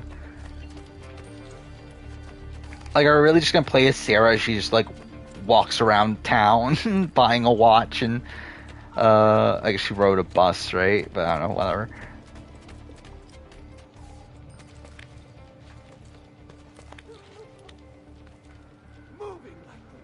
Challenge 38. Yeah, I thought the daily was boring.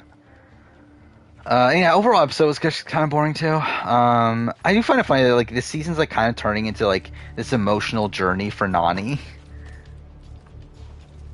Could be like wavelengths, I guess. I mean, like I guess maybe like go beyond what the show showed us. Like probably like have like earlier scenes with Joel and Sarah. Like maybe that could be interesting.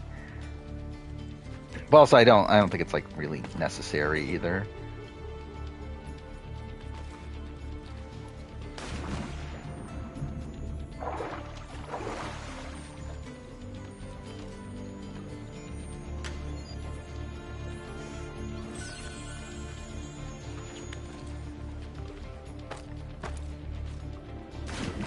But yeah, again, I'm worried that my Last of Us review is gonna be so long too.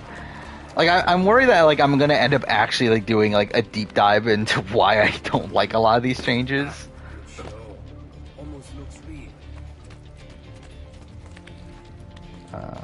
Oh yeah, that's the thing I didn't fully talk through though.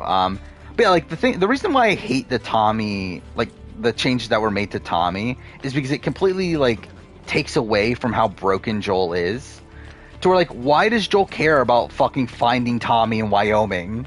Like the point of the original game was that he didn't care, is that he was broken to the point where like his relationship with Tommy was completely fractured, where he just didn't give a shit about Tommy anymore, and the only reason he was going to find Tommy was because of Ellie, and that he didn't actually want to find Tommy, and that he was like nervous about the concept of even like talking to Tommy ever again.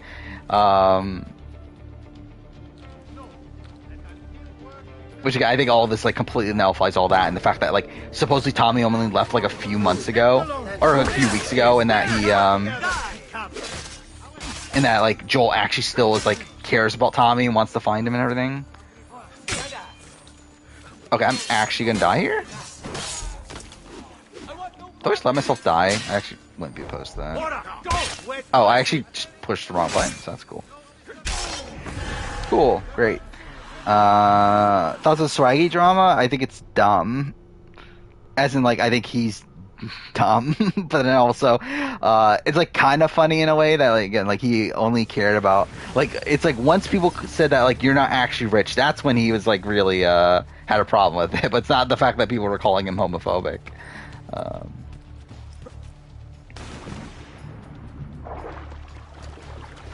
Oh, I don't mind the Robert stuff actually. Like, I think that's another thing that I don't like.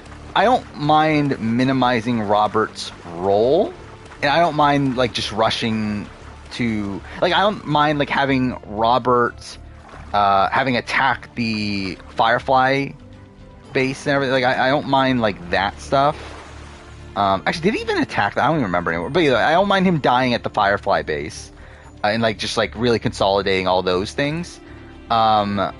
Again, my minor issue with the Robert stuff, I think I think the scene of Joel and Tess torturing Robert is a pretty important one for you recognizing like how they operate. And I feel like that's something that's missing, though again, not really something that's like a major complaint. That's more of a nitpick. Also, I did not like I think the scene with Robert and Tess early on, that's good, but it's also like completely unnecessary. I think it's like completely like messes up the overall focus of the show or the story, where again I think the focus should be on Joel and Ellie. And instead it's just this random scene that has like that's like focused on Tess for like no fucking reason.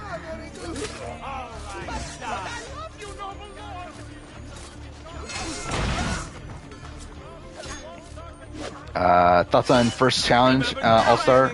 I didn't even see it until today. I guess it came out yesterday. I didn't even see it until today. I'll say I feel bad.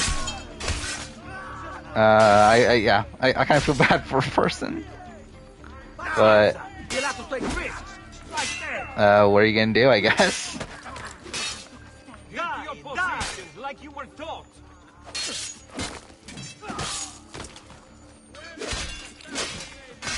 Do I think it's a well-directed episode? Like, in terms of, like, cinematography and, like, all that stuff, yes. In terms of, like, the direction of the series, no, obviously. But, like I'm just so conflicted on, like, what I think of Craig Mazin and, like, how he's approaching the show. Where, like, there's some points where I'm thinking, okay, this sounds good. But then there's other points where I'm like, okay, what the fuck are you talking about? No, dumb.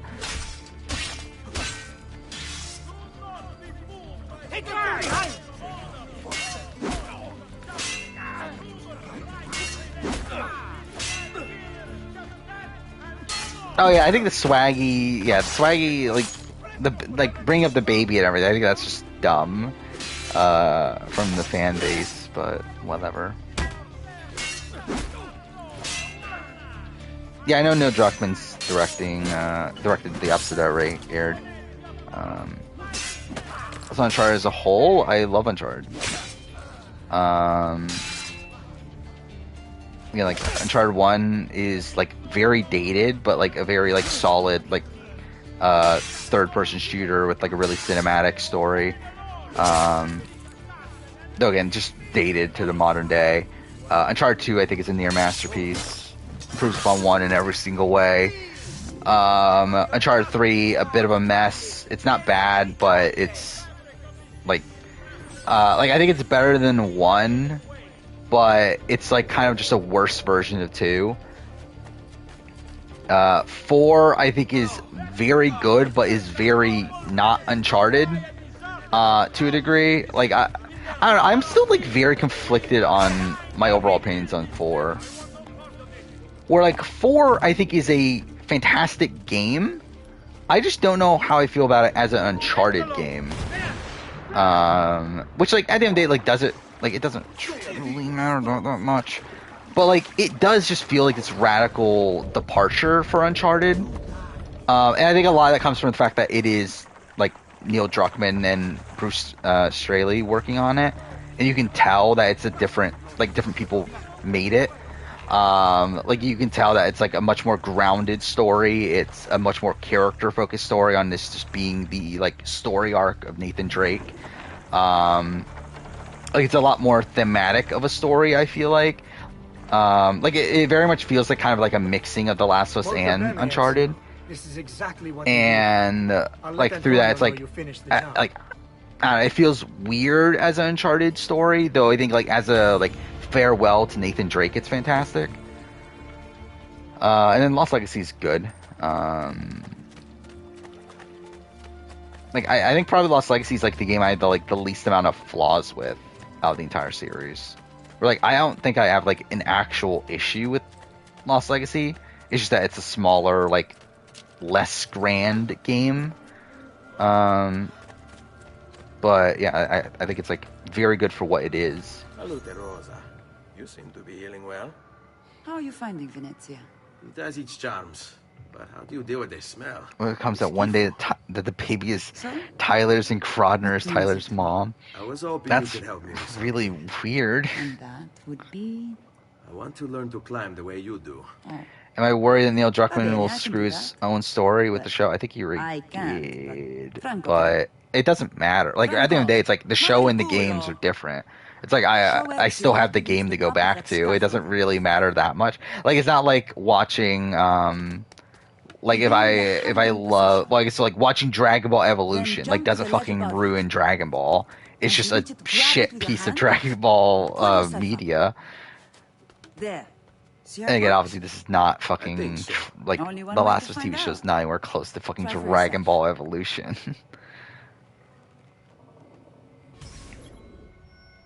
But again, like I think like in a way it kind of reminds me of like George Lucas with Star Wars. Like that's kind of like the way I look at this, and like especially like him like changing like who shot first, with Han Solo and everything. I think like a lot of the changes are like stuff like that. Where like again like it's like I have a lot of like complaints in terms of like All right, Smargiasso. these like more minor thematic or character based like changes, but like I would say there's only like one or two that I think are like actual like true issues. Okay, well, what a fucking game this is. Like Dragon Ball movies, I plan on it. So yeah, I just did the Star Trek film ranking. So like when I did that, I was like thinking like, what other series would I actually do? I think Dragon Ball is definitely one. I think Dragon Ball and One Piece, I think both those would be interesting to do movie rankings of. I don't know what else, like if there's a series would be like I think like directors, like I would like to rank like the movies of like certain directors and everything, but I think in terms of like series, like I don't know what other ones would be that interesting.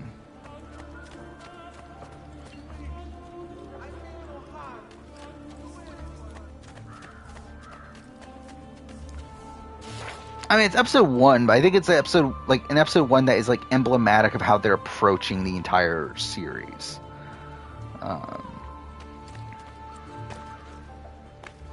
And like we also like already know about like changes that are happening after this as well. Which like a lot of it like I didn't really have an issue with like before the season. Like things like Sam being deaf is like something that's like, okay, like did that need to be changed? No, but like do I dislike that change? Not like I don't really care that much. Though I will say, like, I don't know how that's gonna play into like Sam's death scene. Like, I don't know how it's gonna play into like is there still gonna be this like philosophical like conversation between Ellie and Sam before Sam's death? I feel like I'll be underwhelmed if that's not there.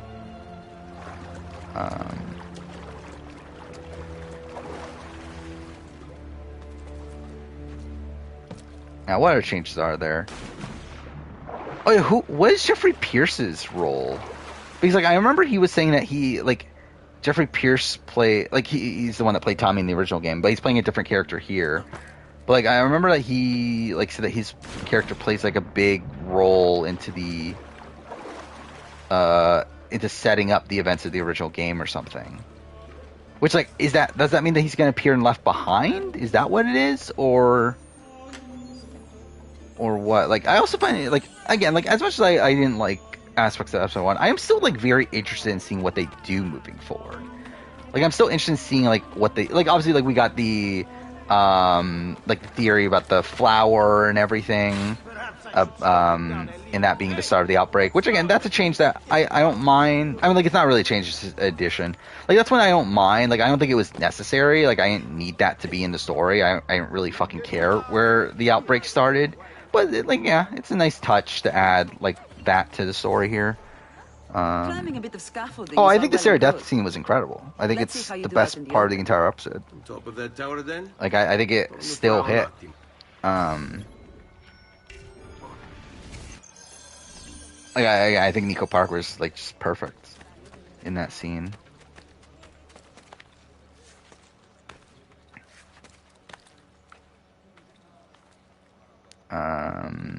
But also, that's another thing I didn't like. This is not that major of an issue. It's just like a nitpick.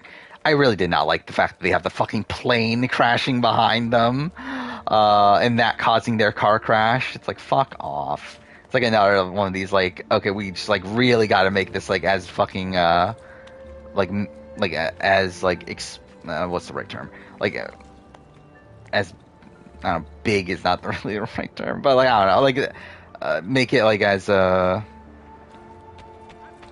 what is the term I'm trying to think of? Like melodramatic is the first term that comes to mind, but like that's not actually the term. But it is like over the top though.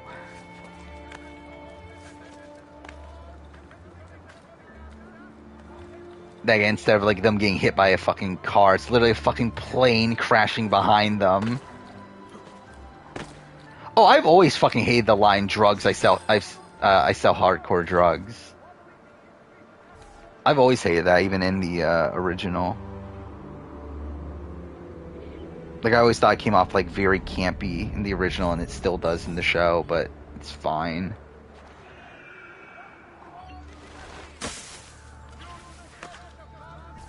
So? Looks like you've learned all I have to teach you. I'll let Antonio know of your progress. What else was there? I didn't like the grandma thing. That was another moment. Like, it's like another one of these things of, like, it just feels like very like over the top of like, of course it's the fucking grandma that gets infected and it's the grandma that's chasing after him and everything. But whatever.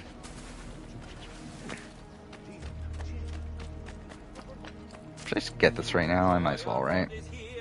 So I'm gonna have to get these codex pages eventually anyway.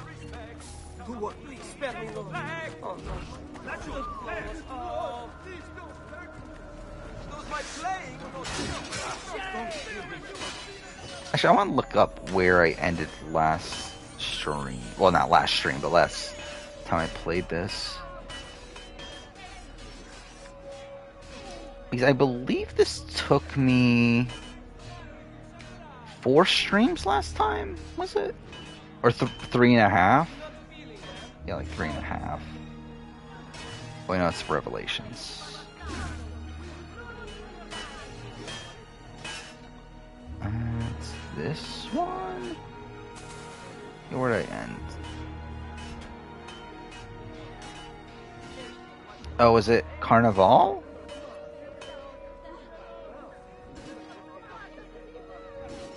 Oh no, I ended. Wait, I already passed the section I ended at? Oh no, I'm an idiot. No, it is Carnival. Okay. So we'll at least try to get to that point. Bring me your sick and wounded.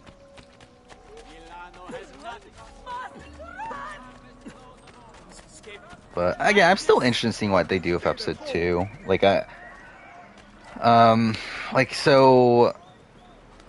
So it is it takes, I'm assuming it leads up to Tessa's death, right? I'm assuming that's the, like, ending events there. See, I think that's also a weird thing, is that I feel like The Last of Us, especially with the show, I feel like the Sarah death scene is one that is like pretty foreshown if you saw any of the marketing for the show. Where like I feel like with the game, it's like seeing like Sarah and Ellie, it's like there's not that major of a difference to where like I think you can start The Last of Us and think that Sarah was the main character.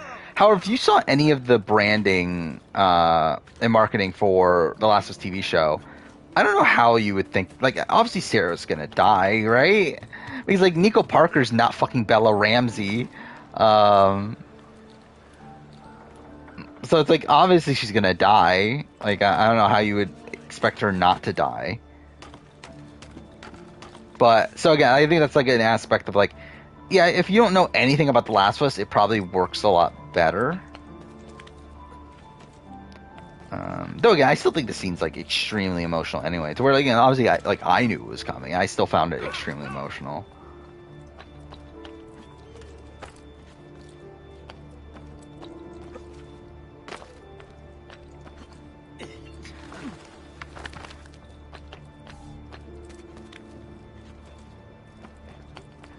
But yeah, I think like the Sarah being the main character thing, that's like one that like they kind of spoil just through watching like anything about it. There's one of the symbols. What does it mean? It must be there for a reason. Can you take a closer look? What year I expect One Piece to finish? Try using Eagle Vision. 2026? Actually, wait, no. When was the 1997? Was the start of One Piece, right? Yeah, so I think 2027 makes sense. Like, while like I don't know if it actually will take that long to finish the story, I feel like that feels very Oda of him to finish on a big anniversary like that, like exactly 30 years later.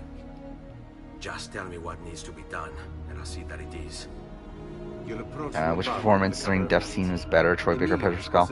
I personally like Troy Baker's, but like I haven't like really analyzed, like I haven't rewatched it or anything. But it's not like I dislike Pedro Pascal's. I thought it was good too. Nessun problema. I'll take care of the archers and return to you. Then it's settled. In bocca al lupo. Crepi lupo. I mean, you not expect that? Expect what?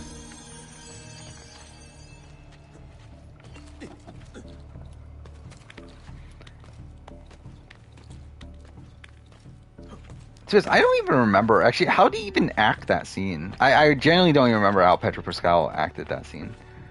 Like, obviously I remember Troy Baker's, like, that's, like, etched in my head. But, like, was it as, like... I feel like it was, right? I feel like it was done well.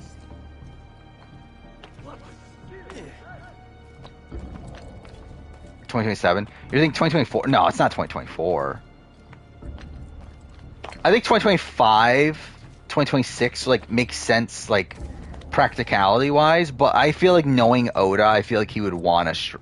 Like, he would want it to be 2027 to make it 30 years.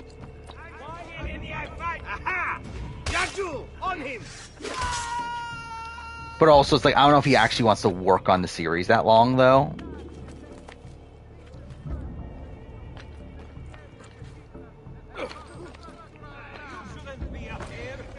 I think like I'm sure there's like more stuff to tell in One Piece. Like the fact that we're getting this like this egghead. What actually was this? I forgot what it's called. Is it Egghead?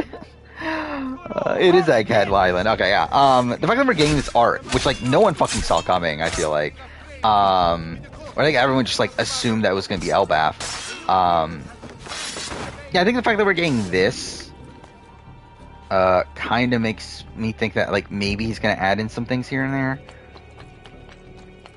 But like I'm assuming Elbaf's next, right? And then probably just I don't know, because like I mean you got Laugh Tale, but like are they gonna like is there gonna be like something before Laugh Tale in terms of like in order to get to Laugh Tale? Also, it's like in the preparation for the war, are we gonna go straight into the war, or is there gonna be like kind of like some downtime? I don't know.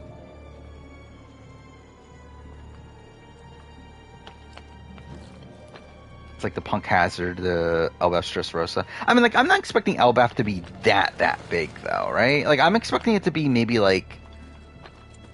Actually, I don't know. How big would it be? Maybe, like... Skypia's... I don't know. Like, I'm not expecting it to be this, like, massive arc like Dressrosa was. But it'll probably be, like, medium length. Like, I don't think it'll be, like, super short.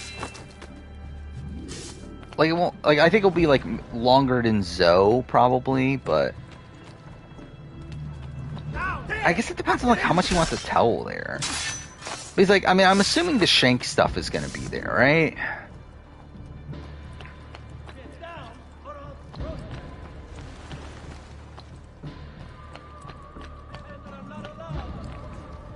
You're gonna get Shanks.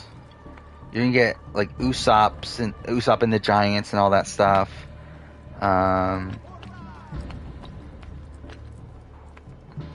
Wait, where am I going? I went the wrong way.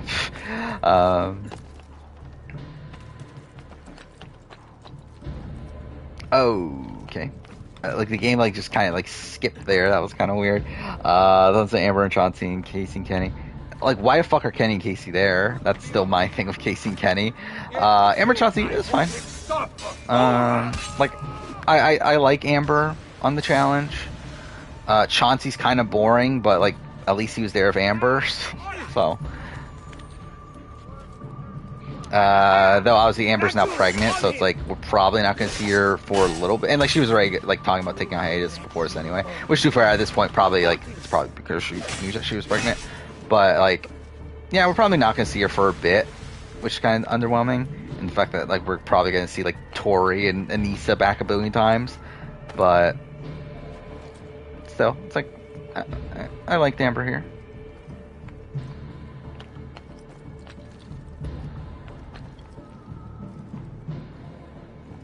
See, like I think what's left that for sure needs to be there is just Elbaf, Laugh-Tale, and Mary Joie. Like I think that's pretty much it that needs to be there. The question is like how much does he add beyond that? But like considering how much like Oda has been talking about how like we're like this is the final saga and how he's like streamlined the ending, right? So it's like I think that's probably just gonna be it.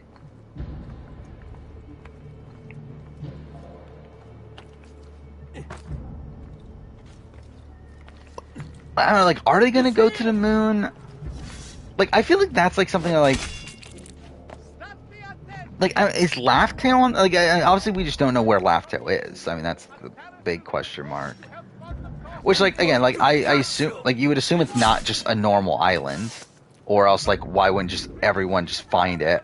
So, like, Laugh-Tale could be on the moon. That could be a thing.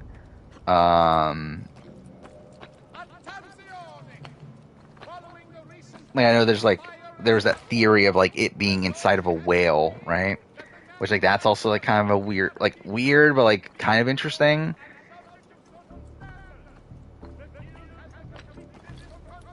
Are they still not went to Gaimon's island? Gaimon is supposedly Gaimon is like that's supposed to mirror Laugh-Tale, right? That like Oda has said in an interview that Gaimon is his favorite character or something like that.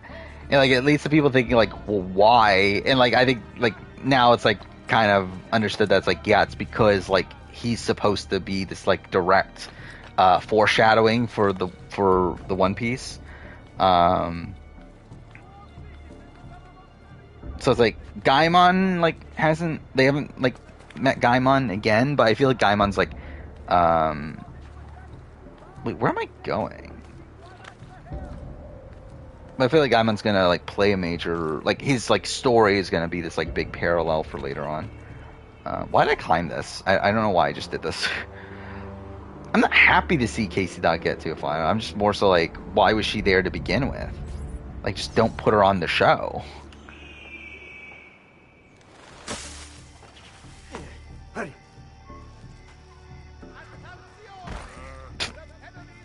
That's kind of stupid. There we go. Well done, Ezio. everything is going according to plan. You want to see him? I mean, like, he's there here and there, right? I mean, like, they have these, like, at the beginning of every manga chapter, there's, like, a, like a bit of a, like, story being played out that shows you, like, what's happening with these other characters in the world. And I believe Gaimon's in one of those, right? It's time to storm the place. It's like, I mean, you know what he's up to.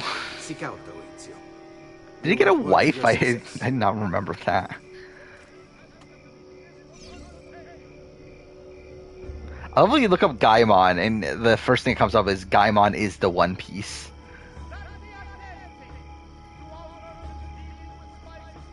Oh, yeah, he did. Oh, yeah, and the bear. I forgot, yeah, the barrel thing. Yeah, I forgot about that. I don't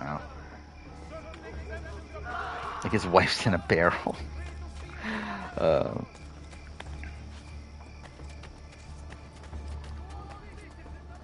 I'll be honest, though, I've kind of fallen off on One Piece again. Where, I've not followed the last, like, couple chapters at this point. I think at this point I'll probably, like, wait until Egghead ends. And then, get caught up. Her name is Sarfunkel? Okay.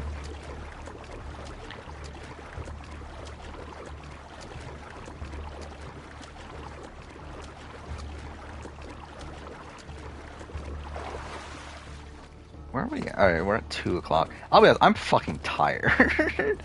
But I at least want to get to, I just want to get to sequence 9.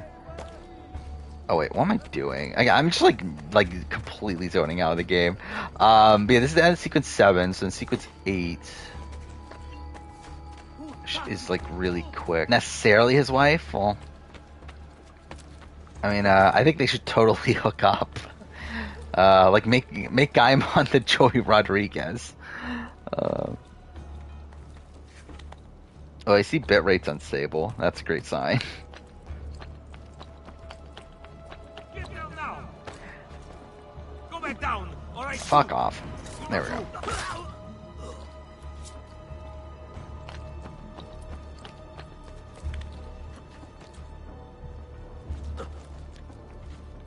Yeah, to be honest, I probably should have just kept I should have just like kept on my original Wi-Fi instead of going to the hotspot, but whatever.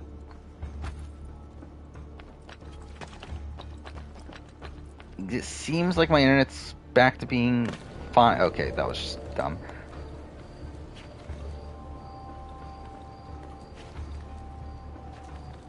What am I even doing right now? Again, like, I'm just, like, playing this all wrong. Okay, let's just actually get to the entrance. Stuck in a teapot. How fucking weird would that be?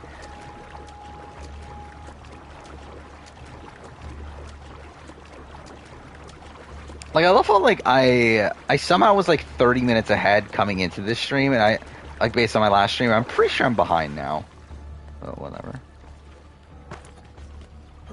You have business here?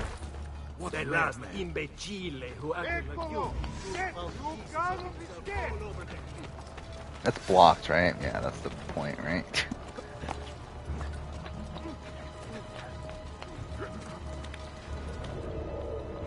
Wait, am I actually even killing him right now?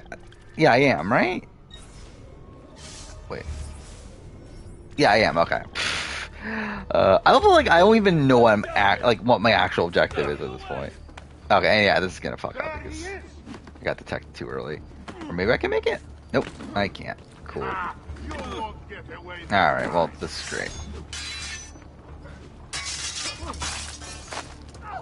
We work together. We can't take us. Remember the way we took down this week. Yeah, we're about to get to like, is there anything happening between now and next stream? Not really, right? It's just like, like all it is just okay, can you let me fucking run, game? Thank you. But yeah, I believe it's just like survive from Michigan, right?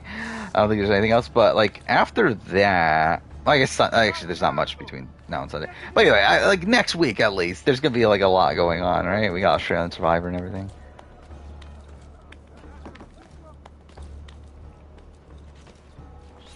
Right, I love how like I feel like the topic I've talked about the most in these last couple streams has been the fucking Last of Us.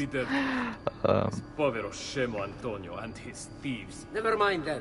It's the assassin. I think it was weird the producers told the actors to not play the games. Is he in Venezia? Yes and no. For weeks. How could you be so blind? Like I get the merit of it of wanting them to create their own like interpretations of these characters, but I don't like the interpretation that they got.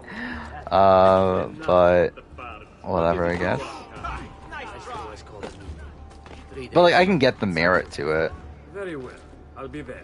Assuming Again, like from a pure like from an acting standpoint, I think in particular. If this was the direct, like if this was like Craig Mazin never playing the game, then like what the fuck are you doing? But again, from an actor standpoint, I think it's fine. Only regret.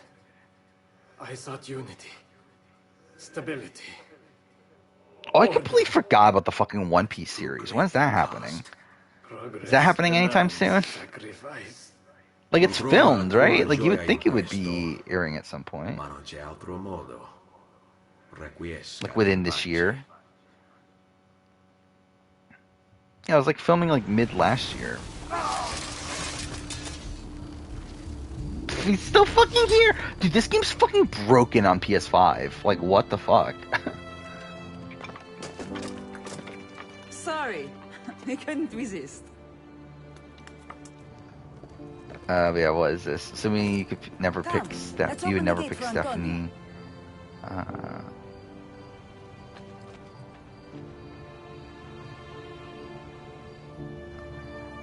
Yeah, so yeah, I feel like Snake in the Grass probably did play a major impact into the traders, which is just weird. We're supposed to see something very soon. Well, hopefully a trailer and everything. That'll be fun. Tear down Emilio's banners. Return what he has stolen from the people. What do I think of the different way they introduce Ellie? I dislike it in terms of I hate the fact that I think the first moment that she should be on the show should be the moment that she meets Joel. I hate that it wasn't. And also I feel like the moment of her like counting and then saying fuck you, I fucking hate that too. Why do you ask? What are you up to? Like it's very not Ellie, even though everyone says, "Oh my god, that's so Ellie." It's like it's not though, is it?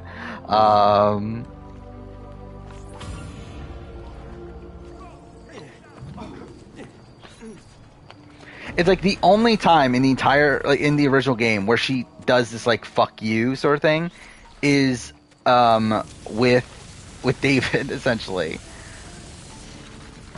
Like you have Bill, but like that's like not this like sarcastic like "fuck you" sort of thing like she does there, or like her like not like where in this moment it's like her being like very passive aggressive and then saying "fuck you." And again, this is such a minor nitpick. Like it is still like again, it's still like just a different interpretation of Ellie's character. Like one that's like at the end of the day not a big deal, but I think like to me the bigger deal like from a narrative standpoint is the fact that she is like introduced before she meets Joel, which I don't like that. Because I think something, and to be fair, like I think that is something that definitely works better as a game, from a game standpoint, is that you are playing as Joel and through that you're seeing everything through Joel's eyes, and your connection to Ellie is built upon Joel's connection to Ellie, which is what makes the final choice that Joel makes a lot more impactful. But like to be fair, I don't know if that would have ever worked in the show anyway. So I don't know, whatever. Yeah, still talking about last. To be fair, I wasn't talking about last until just now, but yeah. Yeah, One Piece. I think One Piece could be like it could still be terrible, but I'm hoping it's decent at least. Like if anything, like yeah, at least if it looks cool, at least there'll be that. Like at least to see this like real life version of One Piece would be kind of insane.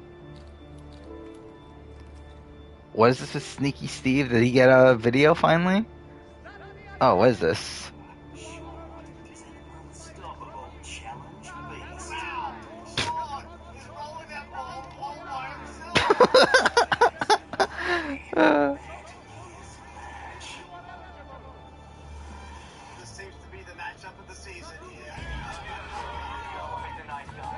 fucking weird promo. Yeah, imagine this is fucking Steve. Imagine if this season is Steve's story. Yeah, that'd just be so funny. Wait, why did I get detected? I'm not even in, like, I'm still incognito. I guess I'm climbing a fucking building, obviously that's why, but still. Oh, we have the oh no, I just realized we have the fucking tailing mission. I completely forgot about the tailing mission here. I told him to be here. You told him yourself, in person? Yes, myself, in person. I'm concerned that you don't trust me. Yeah, I mean, I think that's the one, like, upside here is that the crew seems to be, like, actual fans and everything. But, like, to be honest, like, that's never been, like, the end-all be-all. Or especially, like, coming from Star Trek. Yeah, having just watched all the Star Trek films. It's like, Star Trek is this weird thing of, like, it actually is, like, the non-Star Trek fans that turn out to make good Star Trek movies. Other voices at his ears. Then you must work hard. You must become part of his inner circle. Like, outside of, like, I guess Stuart Baird or whatever the fuck his name is. And why is that, Carlo? I don't know. Agree to disagree. Ronnie's week one is actually pretty good. I think it's good until he blindsides half the house. I wonder why. It's I not think everything my up fault. to that point is good. Trying to please him. I learn what he craves and I have it delivered. The finest jams from the orchards of Sardinia, the newest fashions from Milano. Yes, and that's called being a sycophant. Like, I think he should have been more upfront with the fact that he wasn't going to side with the Jeff and Jordan side of things, instead of just pretending to to be siding with them and then blindsiding them and then pretending to still to have voted with them. I think that was all bad. But I think if he had just been honest with them from the beginning, I think it would have been a good week one. I am beside him day and night. You wish you could be where I am. Are you done? I want to see how Arlong looks. I feel like that's the one I'm the most interested in of the in One Piece of these early episodes. To our cause, I'm sure of it. I need a little more time. Time is not a thing we have in great supply. But yeah, like, it's gonna be better than Dragon Ball Evolution at least. That's something. Like, it's hard to be worse than Dragon Ball Evolution. I can't wait to do the fucking Dragon Ball Evolution retrospective I'm doing next year.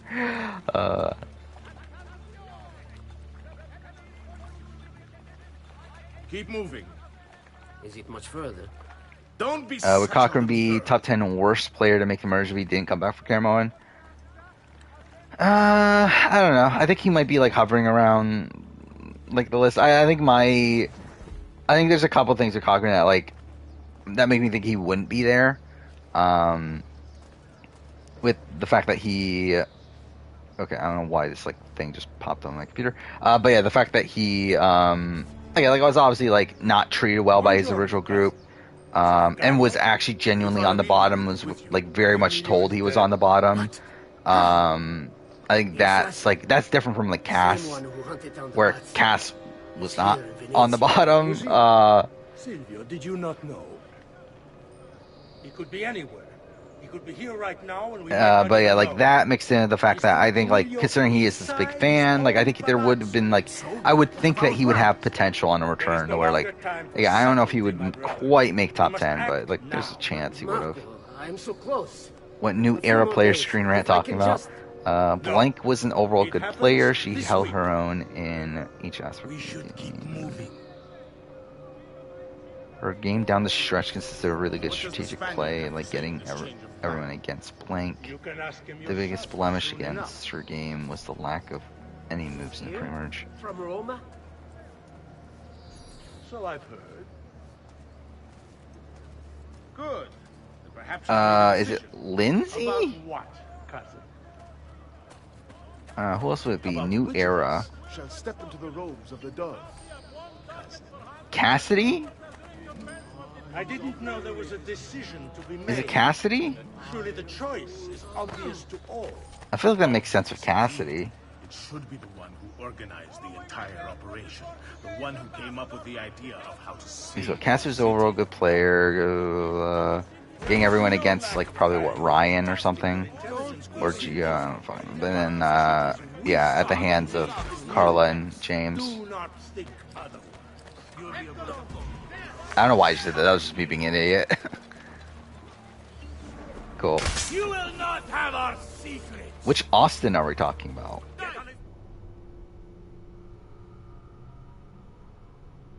Interview at the beginning scene. I don't love that's there, but like I don't like if this again. It's another one of these aspects where like if it was the game, I would have hated it. But as a show, it's fine. So I've heard. Good. Perhaps he's made a decision. Like I think it's like it presents this like the Cordyceps threat in a like interesting way. Where like in the original game, it's like you don't really have, or in the original game you do have this like opening credit sequence that like kind of explains some of the Cordyceps and everything. While here in the show you don't really have that, so I think this like kind of takes place of that. It also just brings up a lot more of the tension during the prologue, though I probably would have done without it personally. There's no need for it. Does it probably take place in 2023? I don't really care. It doesn't really make that big of a difference. I don't like how much the show like blatantly tells you, oh, it's 2003, so like this guy has to wear a fucking Al Gore shirt. Look how 2003 that is. I hated that.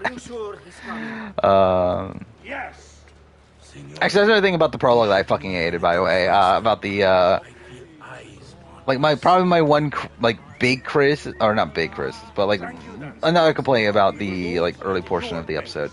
Because actually, now I think about it, I did have the criticism about the grandma and the plane crashing. But yeah, another thing is like I hated how the police were fucking driving around and everything. Like we get like the police driving around, we get like helicopters and everything. Because like it's again the show like blatantly having to tell you, hey, there's a apocalypse happening here. It just feels like the show just throwing it in your face once again. But also even beyond that, it's like it's also kind of ridiculous the fact that like the situation was like this dire to where all the cops and like things were like out there and just like Sarah doesn't know. It's like none of these people know. No, this is like not even like because like Sarah's with this like with their neighbors and everything. None of them know anything's happening despite fucking police going driving around and everything. The thing was that blatant. They fucking like focus on the fact that there's police sirens in the background, like driving past her when she's getting the watch and everything. I don't want any blood spilled here. And they even have the fucking store close early. That was so stupid too. The fucking watch store closes early. Or like the watch store closes early. Like so obviously like they know it's a threat. Yet for some reason like everyone else around Sarah doesn't know. Like no one else is bothered outside this watch store that she's at right now. Like it's kind of dumb. Marco, can you furnish us with a suitable toxin on short notice? I defer to my cousin. Austin BB17 flaw. Play too emotionally. Silvio. Lack of threat management at a point. What can you do to get this done? I will confer with my Too trusting of Vanessa. But chances are good that I can procure some Cantarell. Yes, and what is that? It is a most effective form of arsenic, difficult to trace.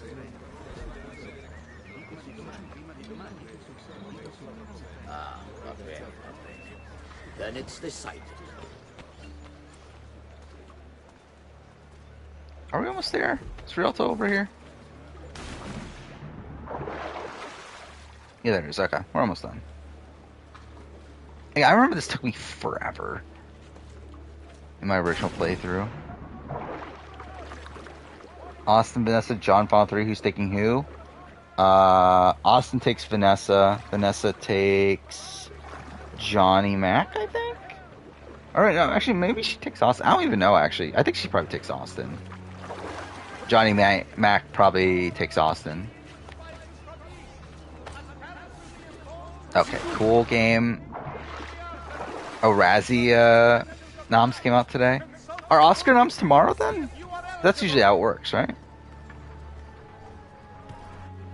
Forgive me, Maestro, but is this not What's the character portrayal most interesting? Like Bill is supposed to be really good, right? That's like we know that from the critics. Fucking love episode 3, talking about how Nick Offerman should be nominated for an Emmy. So that'll be interesting.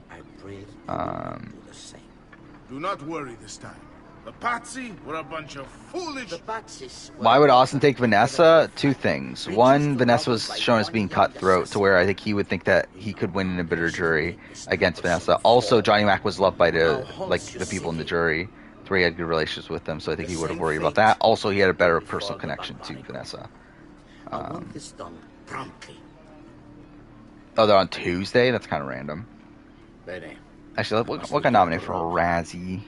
Time is of the essence. I don't even know, like, what was bad this year? I actually don't even know. Like, what were movies that were supposed to be bad?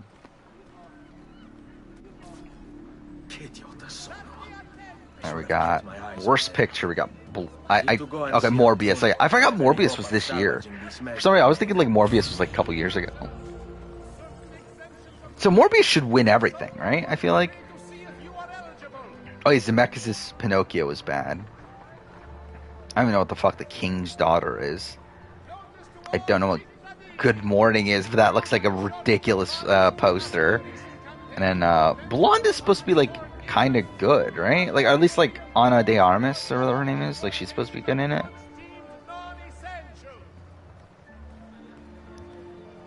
Like, didn't she get like good reception for it? No.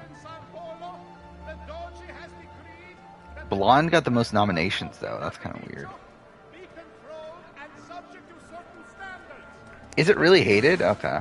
Like, I knew it was controversial. I knew that. But I didn't know it was like that hated to where it'd be nominated for like Razzies and everything. Dear Evan Hansen, that was BB 22 or 23. Like, it wasn't this year. It was previous years. But what year was Dear Evan Hansen?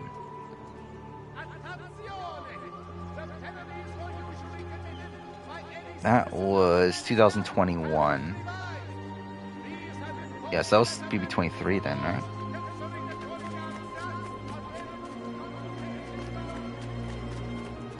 Oh, by the way, I did see that that Barf Bag, that's his name, right? Did he ended up doing this like marathon of watching every movie that was screened during Big Brother, like on a episode of Big Brother.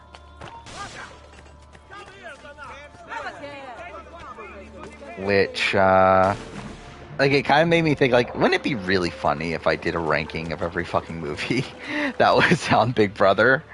I think that would be funny to do at some point, or every movie that was on Survivor too. Actually, how many are on Survivor? It's like you got Jack and Jill, you got Gulliver's Travels, you got Out of Africa, which, I mean, weird. Like, that'll be a weird ranking in itself. How many others are there? There's not that many others, right? So, like, I think Big Brother would be a lot more interesting of one to do.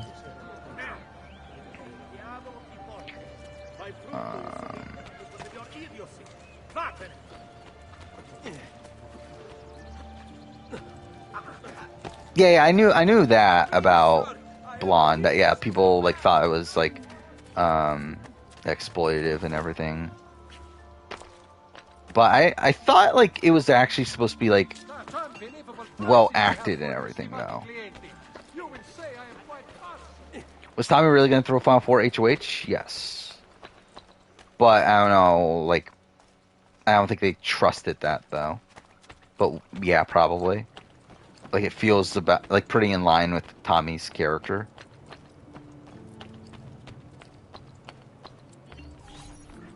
Salute, bello mio. Come stai? You back to see me already? Where I think Tommy, like, really at the end of the day is like not that cutthroat of a player. I think he's one that, like, if he makes a deal, he's probably gonna follow up on it. Speak with Antonio. It's urgent. Antonio! Ezio's here! You only remember Gulliver's Travels War in Nicaragua from when Dan Love was singing Massive Chair, yeah. Also, when they had to fucking carry this massive thing of Gulliver through an obstacle course, that's also a thing. Too bad that was a challenge from Thailand that they just reused. But, I mean, too bad it's slightly different in Thailand because like Thailand's they had to like it wasn't like an actual course, right? It's like they had to like trek around an island or whatever with it. And the support of all my men. Like this was like more of an obstacle course, but still. But Ezio, I must warn you. It's not going Moss to was be so good in easy. it. Don't hate it as much as other people, but it's very bizarre. I could definitely see, but based on what I know of it, which I don't know much, but like, yeah, it does because like it's not even like her actual, like it's not an actual biopic, right? It's like this weird like yeah, like fan fiction essentially, right? Yeah, fictionalized take on the life of Marilyn Monroe. Yeah, it's just like it's a weird concept in itself. They nominate Child for Worst Actress. Who they nominate? This business with the Doge. Terrible. Though treachery like this no longer surprises Let's see. When I was a child, we were taught that the nobles were just and kind. Actually, Machine Gun. Oh, is Machine Gun Kelly the director of Good Morning? I aspired Something. To be It's a stoner comedy. I persevered. Oh, what a group of people that is. If you are not born one of them, it's has Becky G, Megan Fox. Who are the true nobles of Venezia? Men like Carlo Grimaldi, directed by and Marco Machine Gun Babaldo. Kelly and written by No. him, so thank God. I say we are the thieves and mercenary and whores. The way he says to save the whores. city and its people. The nobles seek to make it their plaything.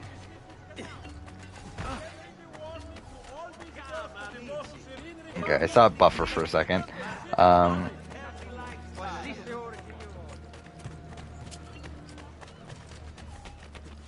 Bigger character between Rachel and Janelle? Rachel.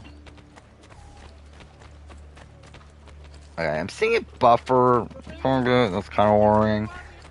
But if the shoe crashes again, I don't know if I'm even gonna bother. Like, continuing. I think I might just like call it a night. At this point.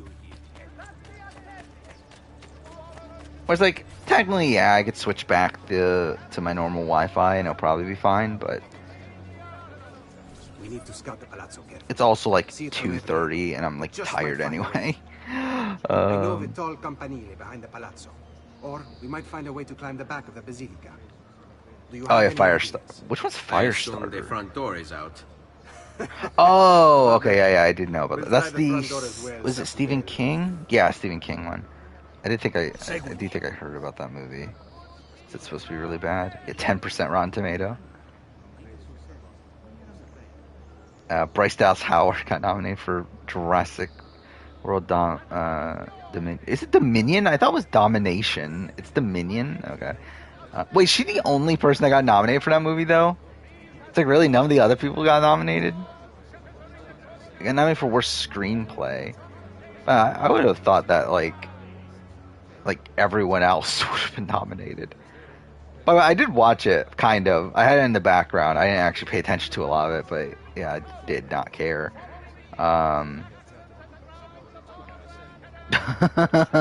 Worst screen combo. Andrew Dominic and his issues with women. That's kind of funny. Who is Andrew Dominic again? Like, I know his name. Oh, Assassination of Jesse James. Killing him softly. He hasn't directed a movie in 10 years, though.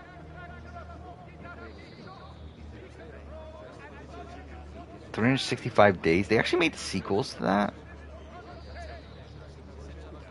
Like, why? Why'd they make 2 sequels of that in the same year? It's really random.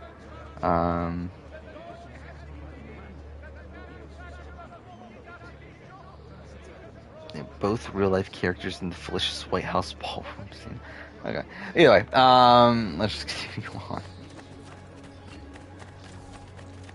Why do I think Jamaica would beat Zach? Because Jamaica would have beaten Zach.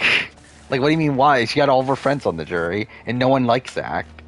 That's why Zach's, like, not in any alliances and everything in the game, because no one liked him. We're not getting in this way. They'll have time to murder the I'll judge play better in before 14 or we get to all these 22. guys. All right, this way.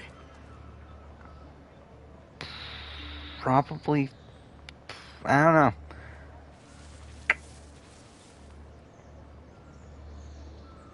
I'm trying. Like I'm trying to remember. Like, what were her flaws in 14? Because like I feel like 22.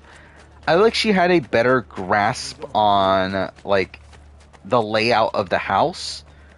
The problem is I feel like she also like does like she makes like more actively bad decisions there.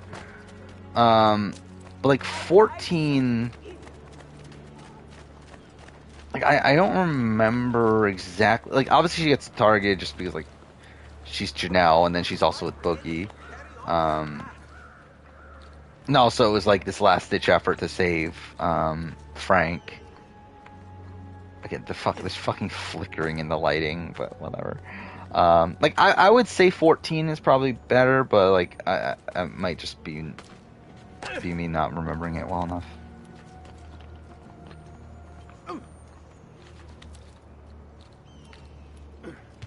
I still haven't watched Elvis. I do want to watch it, because like I know a lot about Elvis, considering my dad is like this big Elvis fan. Yeah,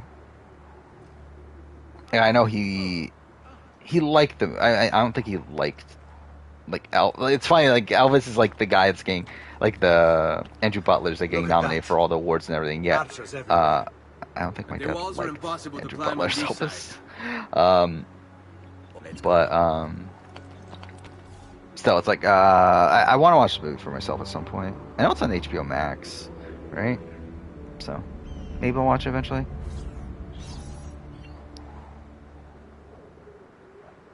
I'm assuming we'll talk about Oscar noms. I don't know how many of them I've watched. I've watched more this year than I've watched in previous years. And like I've kind of been like following the Oscar stuff this year. Like I kind of have a good sense of what should be nominated and what shouldn't.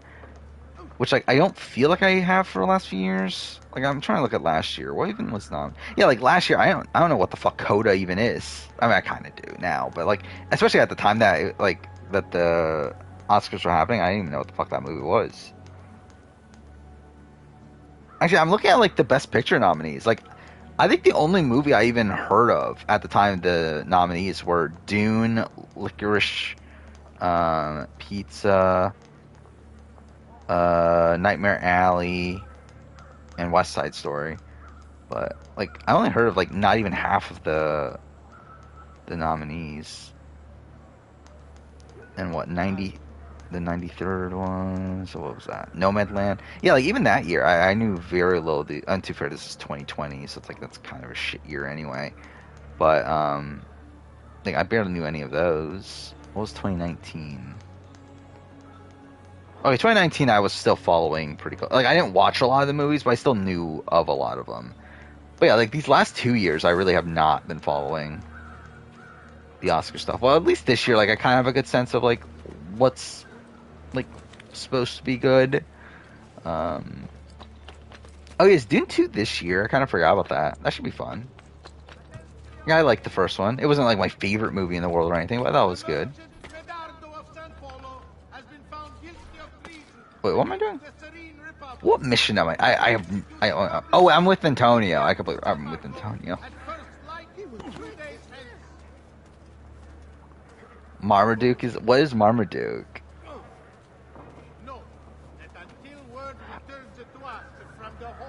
Oh, is it like a one that... Wait, is it a dog thing? Yeah, okay. It's an animated one.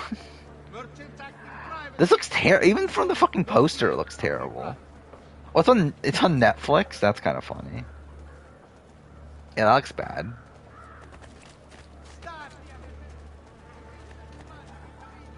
Alright, creator mastermind behind the Blank Alliance by week 2. They found themselves on the block as...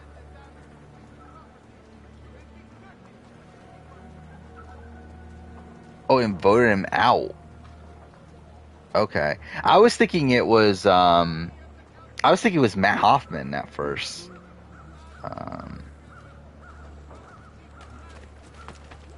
They voted him out in week 2. Oh, Nick. It's Nick. Yeah, it has to be Nick. Like, Nick's the only, like, answer that makes sense. Yeah, Nick Uhas. Yeah, Everything Everywhere All at Once and Banshees. Art of Farmers, yeah. And then, what was the other? There was another movie. Oh, and the Fablemans, right? Yeah, I feel like those are, like, the...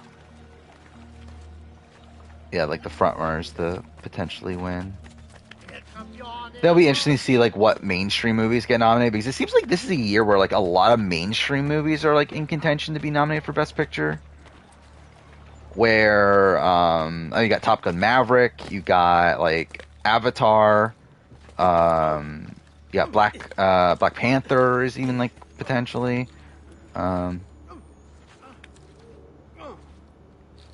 Yeah, I think like Spielberg should easily win Best Director, right? Like, especially like with this being a movie of essentially him telling his life story, like it's like this feels like such a like an easy win for him from a director standpoint. Yeah, like Best Picture, yeah, maybe not. I think I don't know, I could see Banshees winning Best Picture. Absolutely no respect. Barbarian. I don't know. I think if the Fablemans win, it feels like more of a like celebration of like Spielberg himself than like it actually being over. And too far, I haven't watched the movie, but like that's the sense I get.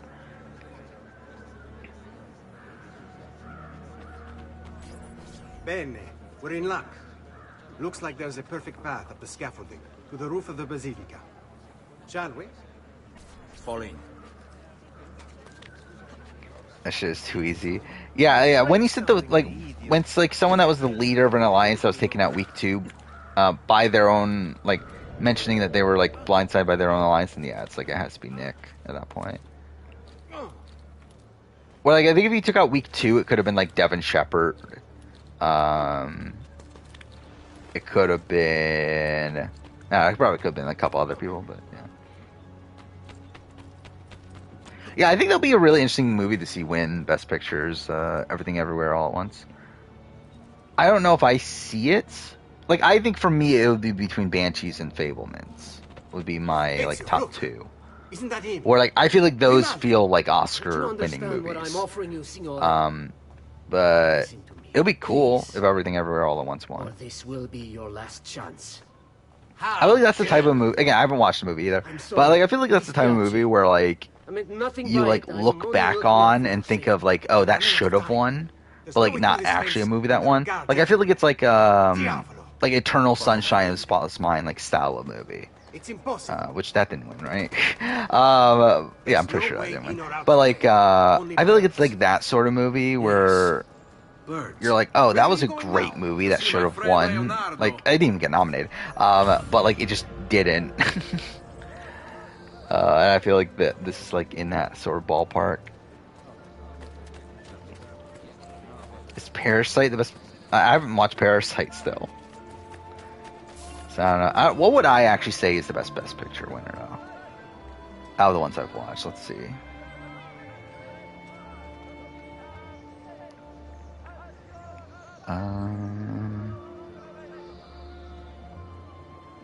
Trying to find the list. All right.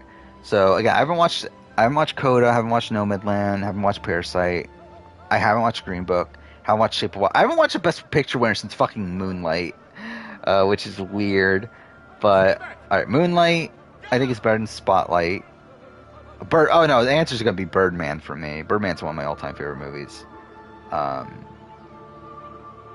12 Years a Slave is good. Argo is good. Again, still not as good as Birdman in my eye. Yeah, it's gonna be Birdman. Maybe The Departed I could argue with that, but I think I would go Birdman as the best movie in the last 20 years. Like super far behind, by the way. Okay, I'm just like, I want to see what the delay is. Okay, it's like 5 seconds. Okay, I guess now it's caught up. Okay, whatever, we're good. I don't even know what Pearl is. What is Pearl? Slasher film? Yeah, I feel like... Has a slasher film ever been nominated for any Academy Award? I feel like it's definitely not an Oscar type of movie.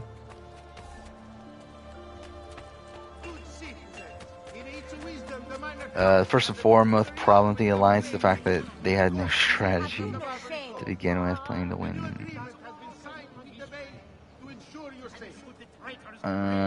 Unattractive members. The apparent leader seems playful on many occasions. No, it's definitely not Falte.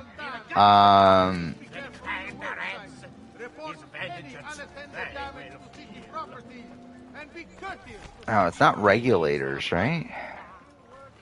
Well, is it the moving company still?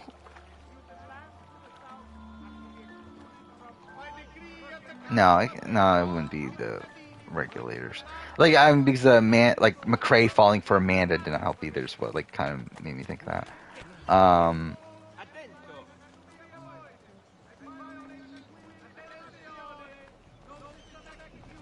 These are what the Regulators would be a good one, but it's like would they really say like Dominic falling for Danielle? Like that's not really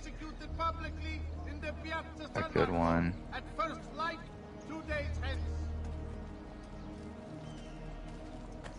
Like the Hitman? No, it's like what did? Oh, Bomb Squad. Is it the Bomb Squad? Wait.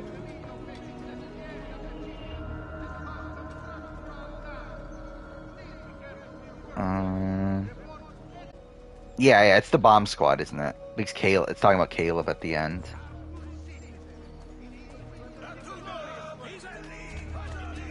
Really? It's not the Bomb Squad? What the fuck is this Alliance then?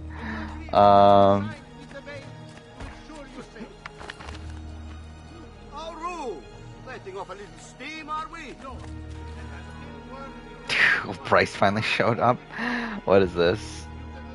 Oh, thank God. I definitely need to see fucking Dan Spilo telling Kelly to put that torch down.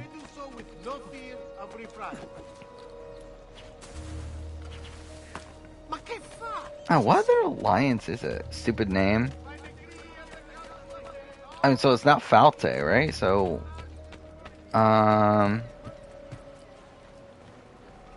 Scamper Squad?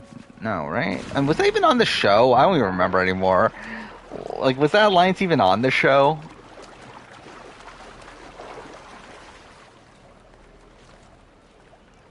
Yeah, you certainly did quote Dan Spilo. I hope you're happy with yourself.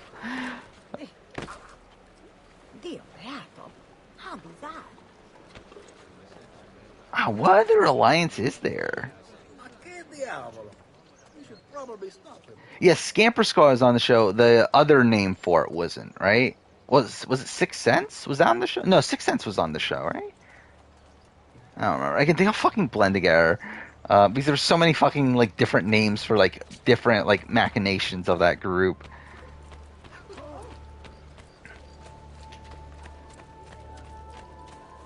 Pre-12, yeah.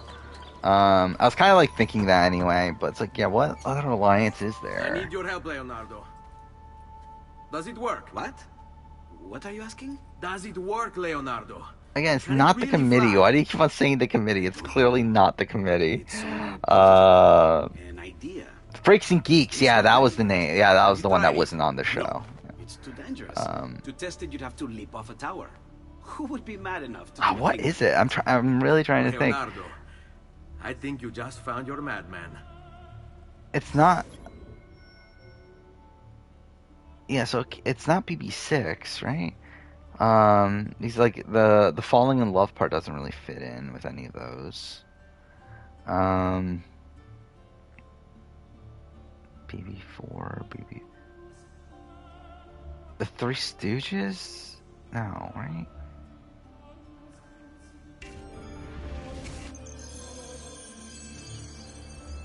Mrs. Robinson Alliance? It could Have you be. ever watched the bird in flight? It's not about being lighter than air. With It's about grace and balance. With Nick falling in love with Danielle, I guess? Yeah, okay, it is. That's so random, dude.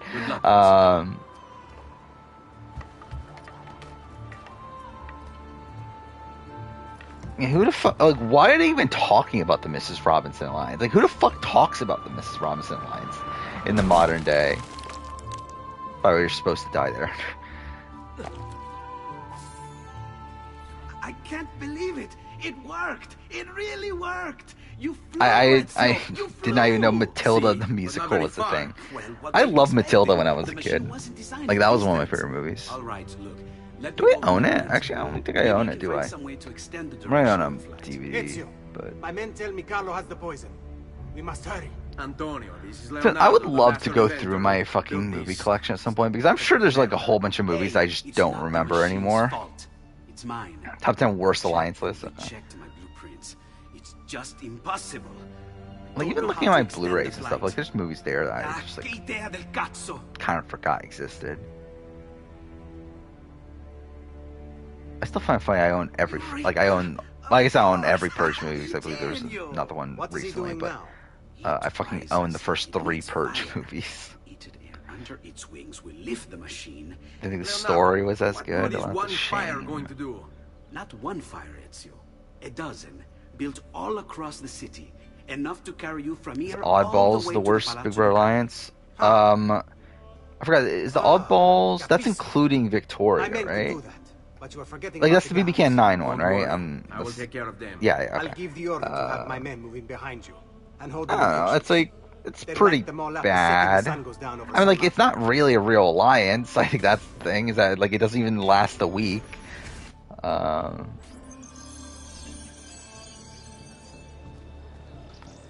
Oh yeah, that's kind of an issue with Victoria, is that, yeah, she essentially plays her game for Jed and Ty, where she takes out Latoya to work with Jed and Ty.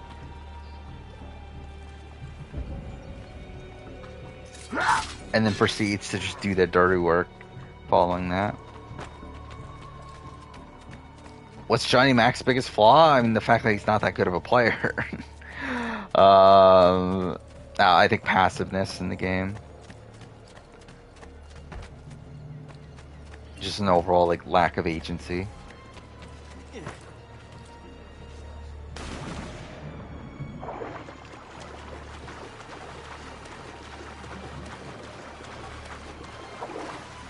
Again, stream buffered again on my end, but it's fine. Again, if it crashes, oh fucking well. It's actually, we're almost at 3 a.m. anyway. Holy shit, I didn't realize we were that late.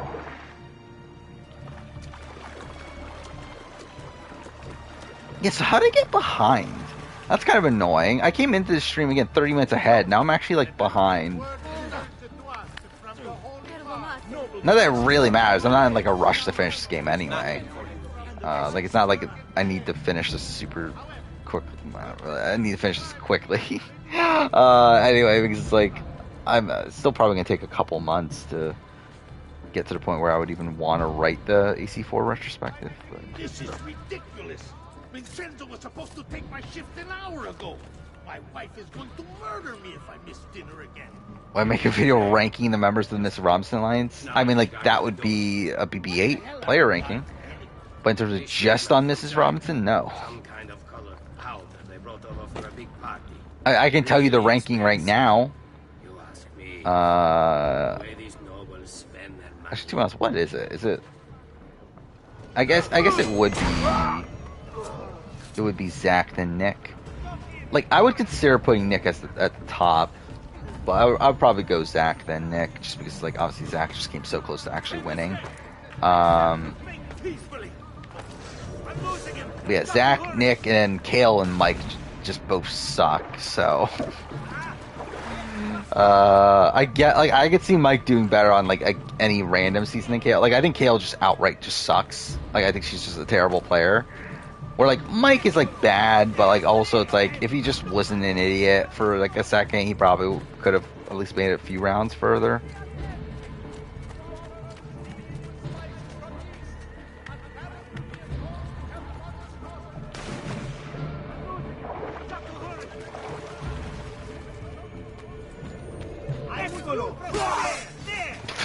Okay, that was kind of dumb. Game? Thank you. Just need to kill this guy, right? Oh, fuck off. Not what I meant to do. Rank every alliance of 3 or more people that lasted for more than 2 weeks. Hey, when you're saying renegades, I'm pretty sure you mean the regulators, right? You're talking about the BB-13 alliance? Or are you actually talking... Because, like, the renegades is Dan in Memphis.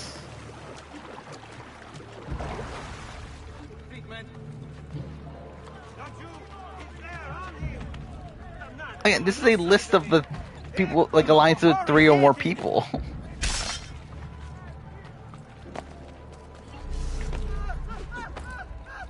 What is going on? Like, what the fuck? Like, why do you just, like, jump, like, all over the place there? You would beat us just like they do! You win! I'm out of here!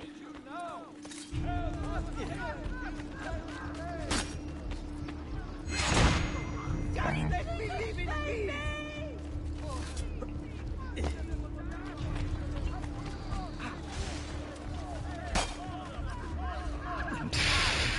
Yeah, Renegade's comprised of Dan, Memphis, and Memphis' Eco.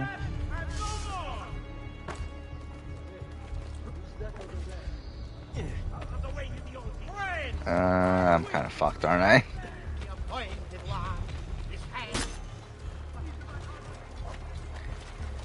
Alright, let's... Okay, cool. Can you, like, not kill me? That'll be cool. Just kill this guy up here. There we go. We're incognito, even though we have a whole bunch of people chasing us. That obviously makes sense.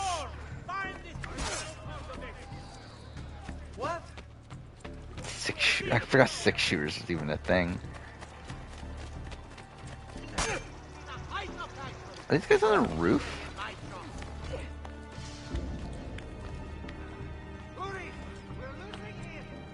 I will get him.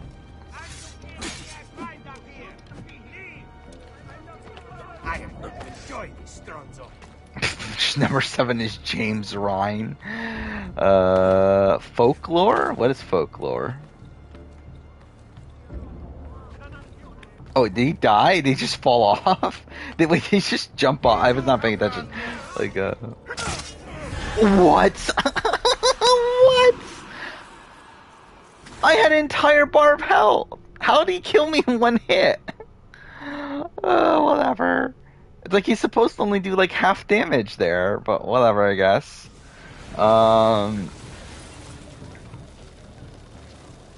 Okay.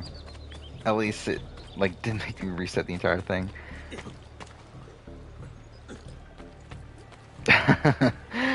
Biggest duo is Jose and Josie's massive Obama ego. I mean, you don't know that he's speaking like Obama?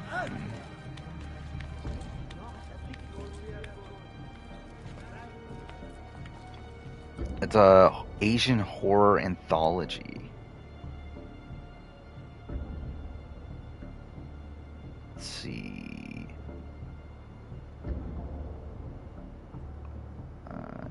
HBO. It's 13 episodes. It's not too bad. From HBO Asia.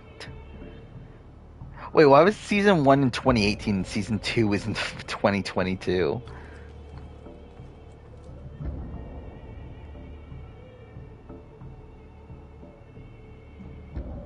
Oh, that's kind of weird. So, like, each episode has, like, a different... Like, it's from a different country. That's kind of interesting.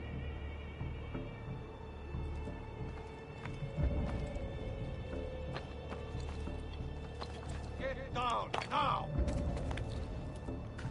But, yeah, maybe. I'll watch it. That's if I remember it. Yeah, so, like, tomorrow... What do I need to watch tomorrow? Like, Last of Us? Is that it? I think after that's it I need to watch.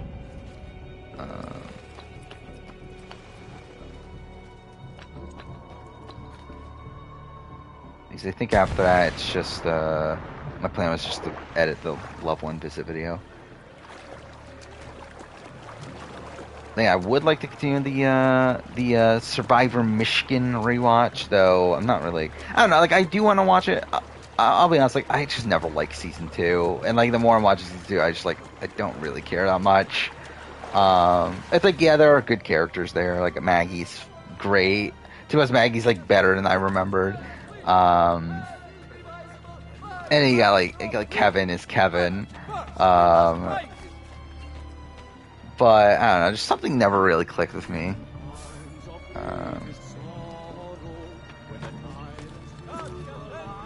With season 2, but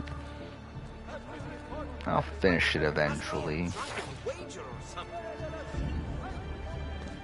I'll be honest, Sarah X is not like I remembered Sarah X being like all over season 2. She's really not.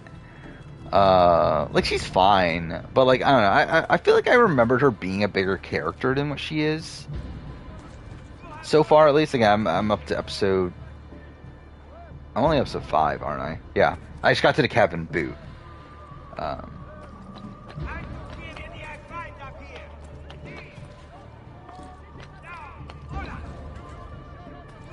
But Maggie is fantastic, though. Yeah, Maggie's all-time great casting.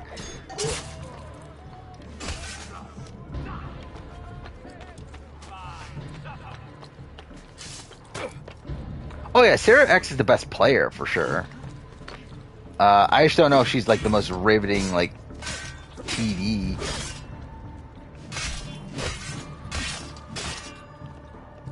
Can you just fucking fall already? Thank you.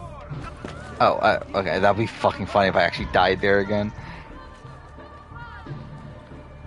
I mean, Lucy's fun TV too. Even though, yeah, she's really bad at the game. Though also, she's not like super present, right? At least early on, like she's like it seems like she's like one of these people that probably like just didn't record much.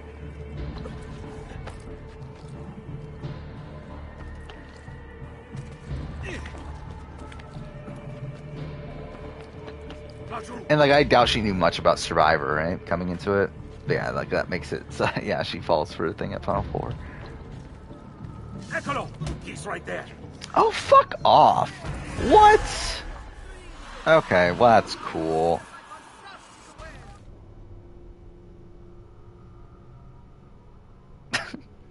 You have the Renegades on there twice. Alright, let's try this again. This is so stupid that I'm actually having to do this again.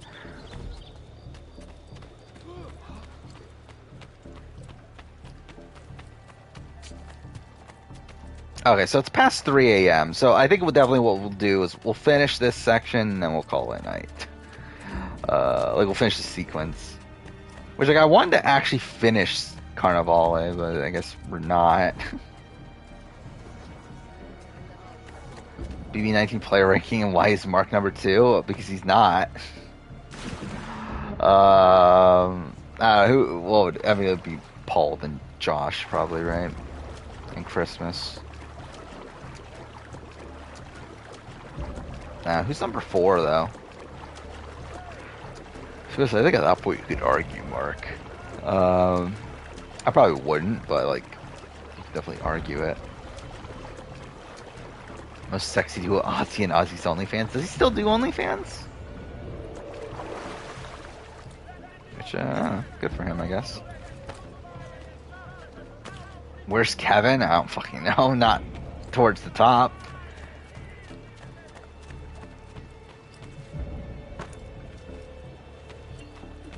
Oh, you tried to play Watch Dogs Legion. Yeah. Oh, did you like it? I didn't know you liked Watch Dogs Legion. I think that's the funny thing, is that you liked Watch Dogs Legion at a point. Actually, I would like to replay Watch Dogs Legion on stream. I think that'll be fun. Super, I probably will, right? Because I plan on doing a Watch Dogs 1 retrospective next year. So probably like towards the end of the year, we'll probably just play all 3, like back to back to back. At least that'll be when I would be working on that video. So yeah, we'll probably play it towards the end of the year. Fun to see how fucking bad it is now. Kevin Jacobs is better than Dr. Will. Prove you wrong. I won't because I don't disagree. I don't see him in here.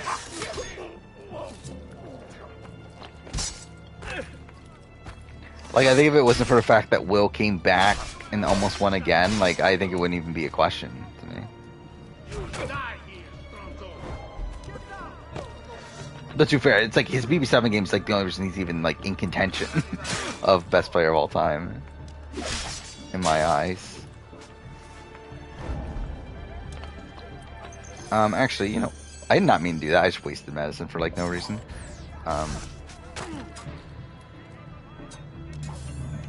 There we go.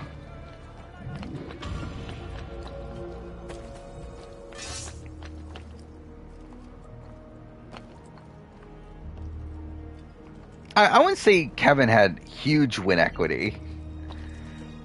Because like, yeah, he beats Josh, but I think like against Betty, it's like very, very close.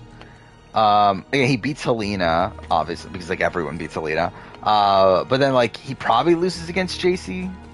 And even if he doesn't, like that's probably like pretty close. But like also, I just think he genuinely loses to JC. Oh, you mean Kevin BB19? Okay. I mean, did he have huge win equity? I mean, I guess he did in the sense that it's like fuck you, Paul, more so than like people actually really wanted to vote for Kevin.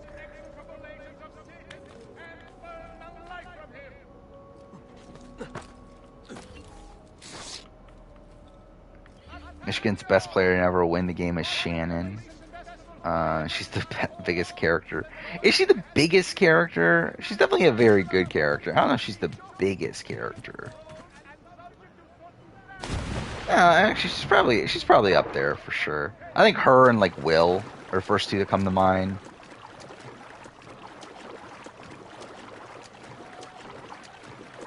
Like, I think I would probably rank Will above Shannon, I think. I think, I mean, like, Ben's also a pretty good one. There's probably others that I'm not thinking of right away, but...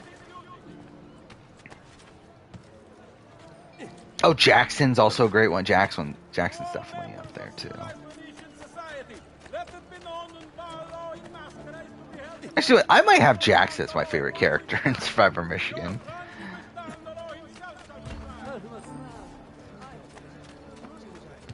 Whereas, like, obviously he's like... by the way, also, I just realized I never upgraded equipment, did I? Should I just not? Should I just never upgrade equipment? I guess that's... yeah, let's do that. Let's play with the worst equipment in the entire game. Here you go, sir. Mention me to your amigo.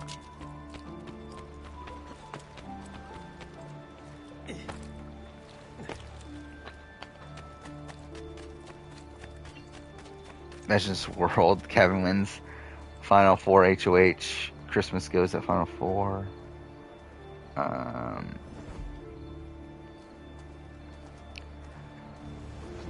I don't think Josh would have never taken Kevin to the end, but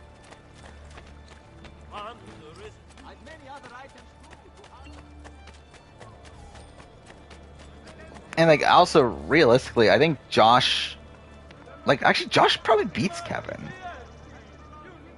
right?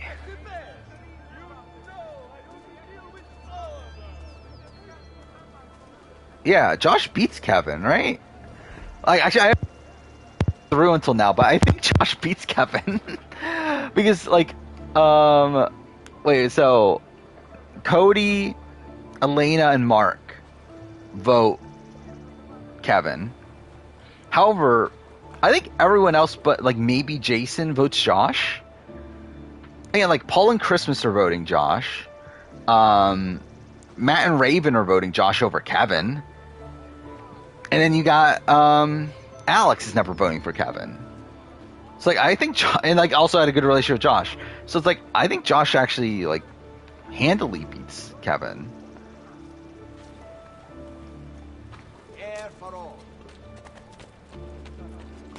I think Kevin beats Paul.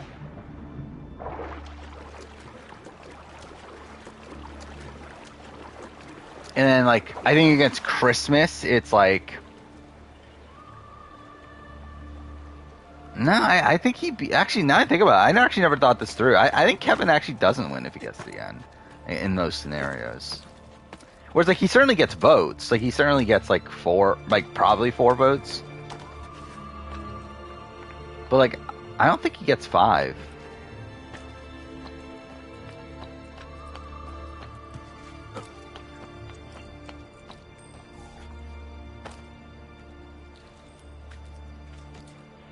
Is Monty the biggest comp runner?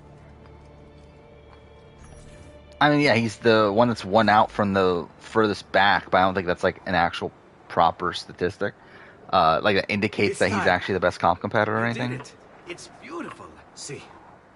Now let's hope your idea works, because we're nearly out of time. Was this top games not released in 2022? What does that mean? Oh, and how long the beat? Okay. Careful though. Like, so this just means like top, like most played, I'm assuming? Or it will be a short trip. I wish there was some way I could use my sword while flying these things. Well, you do have your feet free. That's really, why is Tomb Raider on there? Tomb Raider 2013 is number 4? Why? Why are people looking up Tomb Raider 2013?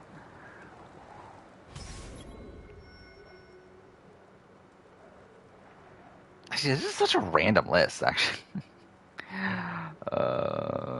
By decade, the 90s has a FF7. That's kind of funny. But, who's the best player between Claire and Derek? Shoot the flying demon. I heard this line like so many times as a kid because I fucking failed this section like a billion times for some reason. I remember, oh my god, that was just me being an idiot. I remember, like, I was literally sitting in my living room, playing this, and, like, my mom would be, like, in the kitchen just hearing the Marcusi shoot the flying demon, like, over and over again, and get annoyed at it. Marcusi! Shoot! Shoot the flying demon! But, yeah, like, Derek X and Claire, I think they, like, are two like, I think they both have, like, very different pros and cons. I don't know which one I would actually properly assess higher. Like, I think Derek probably has more potential in any given season. Especially, like, any given season to, like, get far. But I think I would have more faith in Claire to win, I think. Where, like, I think Claire probably has, like, some stumbling blocks early on. But if she's able to overcome that, I think she probably will end up doing well. Oh, yeah, Marvel's Avengers, yeah. Should I stream Marvel's Avengers at some point before it gets shut down? It's getting shut down at the end of the year, right?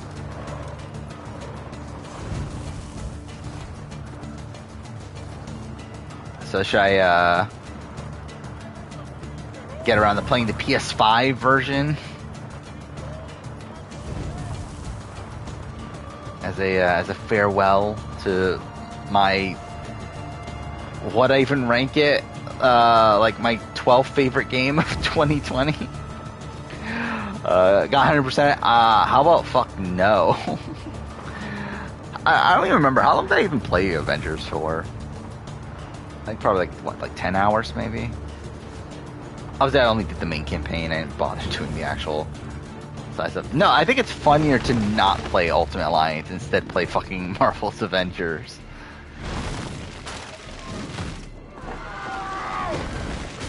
I'm trying to look it up. I don't remember how long that playthrough took me. What was that? Oh, it didn't even take, like, I don't even think it took 10 hours. With firecrackers. Actually, it's pretty much 10 hours, yeah. But yeah, like, Marvel's Avengers, like, the actual game, like, is actually, like, not, like, the single player, I should say, is actually, like, not that bad. Like, I didn't hate it. Like, especially, like, the beginning and the end. I think the beginning and the end, but, like, the beginning section and the end section, like, have, like, pretty cool, like, single player, like, linear, like, sections. I think the problem is, like, the middle, it turns into, like, you just doing random, Stop! random like multiplayer style missions, which just aren't that fun. But like, there's actually like some decent stuff in Marvel's Avengers. When you have the chance. Seems you have failed, assassin. Forgive me, signore. I tried. Well, they managed to fuck up a Avengers game. Yeah. That's what makes it even funnier. Like, it's funny that, like, somehow, like, they fucking made a good Guardians game after fact. They fucking made a, like, I mean, they didn't make, but like, there was a good Deadpool game, like, just a few years before that. Yeah, they just, like, completely botched the Avengers game. It takes one assassin to kill another, it seems. Favorite Star Wars movie? Empire Strikes Back. Do we not, Messer Ezio? By quite a bit, I feel like, at this point. It used to be, like, kind of close. But I think at this point, it's by a lot. I don't even remember. What was my Star Wars ranking? I want to look this up. You killed me? You killed me!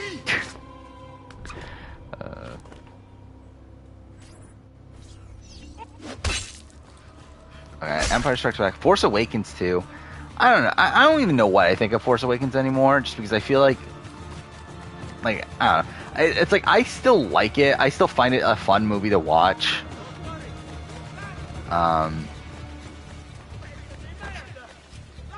But yeah, I do think with like the context of the rest of the prequel trilogy, or the sequel trilogy, it like kind of lessens my opinion of Force Awakens. Not necessarily in the fact that I think like it makes it worse. To where like I don't think it's like a situation where like, oh, 8 and 9 are bad, and like I don't even think 8 is bad anymore. But like 9 is bad, so like 7 is bad because of that. It's like it's more so like I think it's maybe like recontextualize like what I think of Star Wars as a whole. But I still enjoy watching it. I don't even think I ever watched the Ewok movies. I've always liked Episode 3 too. Yeah, I think I've kind of gotten to the point where I think outside of Empire Strikes Back, I would say Last Jedi is probably the best movie, the second best movie. In terms of like how it's like made and what it does for. Like what it does within the Star Wars universe and everything. I forgot I even bothered. Why did I even bother to put Clone Wars?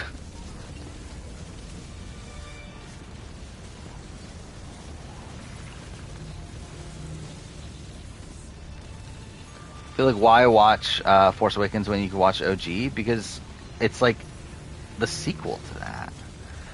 Because I want to see I want to see fucking Han Solo die. That's why. I still think like Force Awakens, I think, is a perfect like reboot sort of movie. For the series, I just don't think it's like followed up on well. You're alive. Is it true? They say you killed the Doge. Where like in many ways, like I mean, like J.J. Abrams like did the exact same thing with Star Trek. Or like Star Trek, I mean like Star Trek's like a bit weirder with what they did there, but so it's like I mean like I think he like brought this like new energy to Star Wars, and I think like with this being like a continuation of like the characters from the original movie, like I like what they did with Han Solo. I like this like mystery around Luke Skywalker and where he is and all that stuff. It's a good design, my friend. A mechanism for your wrist, but not a blade. But yeah, it's like I think at this point, it's like. But as small as a hummingbird. I don't really know what I really feel about it now. Let's build it and find out. Last Jedi could reinvigorate the franchise. I don't agree in the sense that I don't think anyone. Like, I mean, the common opinion of Last Jedi still is that it's bad. Like, people don't like Last Jedi still. It's like you, like, go to, like, these, like, obviously, like, it has its, like, following, but, like, I'm pretty sure by, like, the more general audience, like, people don't like Last Jedi.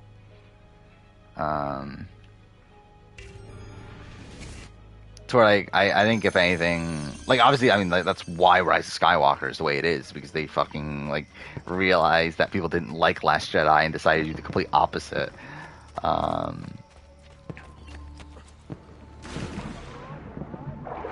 yeah, I do think, like, Rise of Skywalker, I do feel like it's like Rise of Skywalker is probably one of the worst movies ever made in my eyes at this point.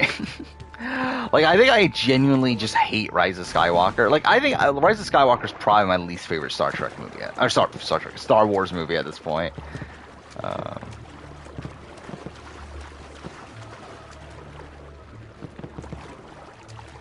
See, I think for me, it's like, I think Force Awakens sets up so many interesting storylines.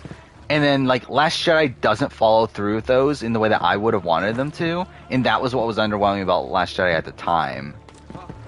But I still think, like, Last Jedi is a solid movie in its own right.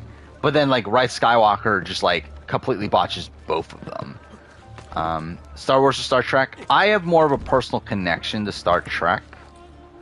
I think Star Trek is, like, the more... Like, I think it's a series that's, like, more for me, especially now.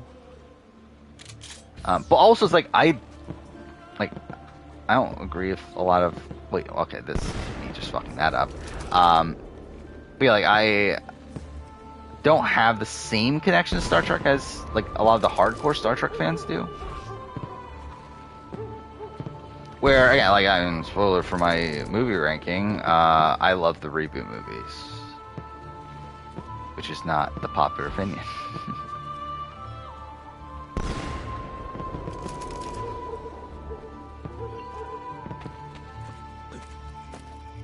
Oh yeah, I mean, Rey being a Palpatine is just idiotic. It's just so stupid. Like, I think even her being, like, fucking Obi-Wan's daughter or whatever would have been better than fucking Palpatine. And, like, even that's, like, not great, but it's, like, at least it's something. You've done me good, brother. Ma certo. But I'm sure your return was not just Rank the OG Star Trek crew. Is it about this terrible... Like, so we're talking about, like, from the original series? Like, the characters from the original series, not the reboots? Then you'll want to speak with your friend Antonio. Or reboot. But yeah, like, OG, I mean, like, Spock. I'd look for him there, in the Dorso Duro district, to the south. Ask for Kirk, Sister Theodora. McCoy. I mean, like, I feel like you have to have those three as the top three, right? And probably after, I don't even fucking know at that point. Like, Grazie, Leonardo. Now, about that mess. I feel like Sulu is last, which is a shame because I feel like Sulu, like, could have been a great character, but they just don't really do anything with him. I don't even know. Like, Scotty and Chekhov, like, kind of, like, blend together for me, where, like, I don't really have, like, I feel like they both just feel like fine, like side characters. Like, I never really cared about Scotty and Chekhov that much in the original series. Like, reboots, it's like I like Simon Pegg's Scotty. But I don't really care about the originals. Oh yeah, I fucking, like, it's so funny. I remember, like, even when I originally watched the movie, I was, like, just laughing how stupid that is. That they literally just say, Palpatine is back. It's like, what? Like, how is this, like, literally, like, the opening of the movie is just, like, this exposition of how Palpatine is back. By the way, this is where I wanted to end, but I don't know, I guess we'll continue on for a little bit more. I like the Girl with the Dragon Tattoo, but I don't remember it that well anymore. And I feel like, if I remember right, I remember liking the Swedish version more.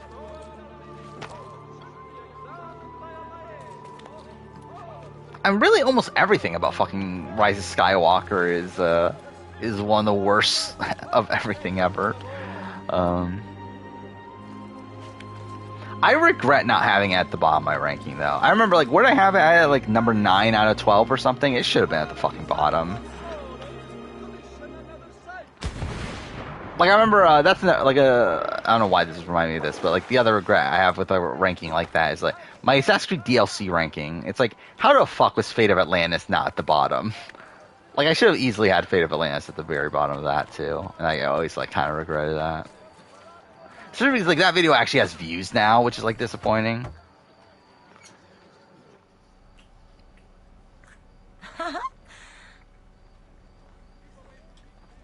Ahsoka should have gotten a movie instead of a feature show. I think both can work. Ezio Auditore! Theodora, meet the most talented man in all of Venezia. Madonna. Ah, Sister Theodora. I always found this to be just such a I never weird, imagined like, you as a religious type. storyline. It depends how you understand religion, my son. It's not just men's souls that call for soothing. Come! How far do I want to get into this, though? I think we'll probably finish... Yeah, we'll probably get to Carnivale, and then we'll probably end. So it's like this little tutorial section here, and then just like following Theodora for a bit. So it's probably like 10 more minutes.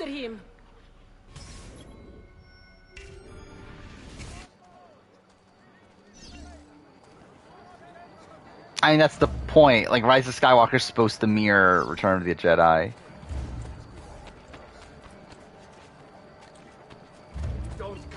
But again, it does it in a really bad way.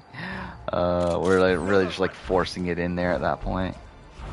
Don't make me kill again. I don't even remember, what was Duel of the Fates supposed to be? Okay, that was just...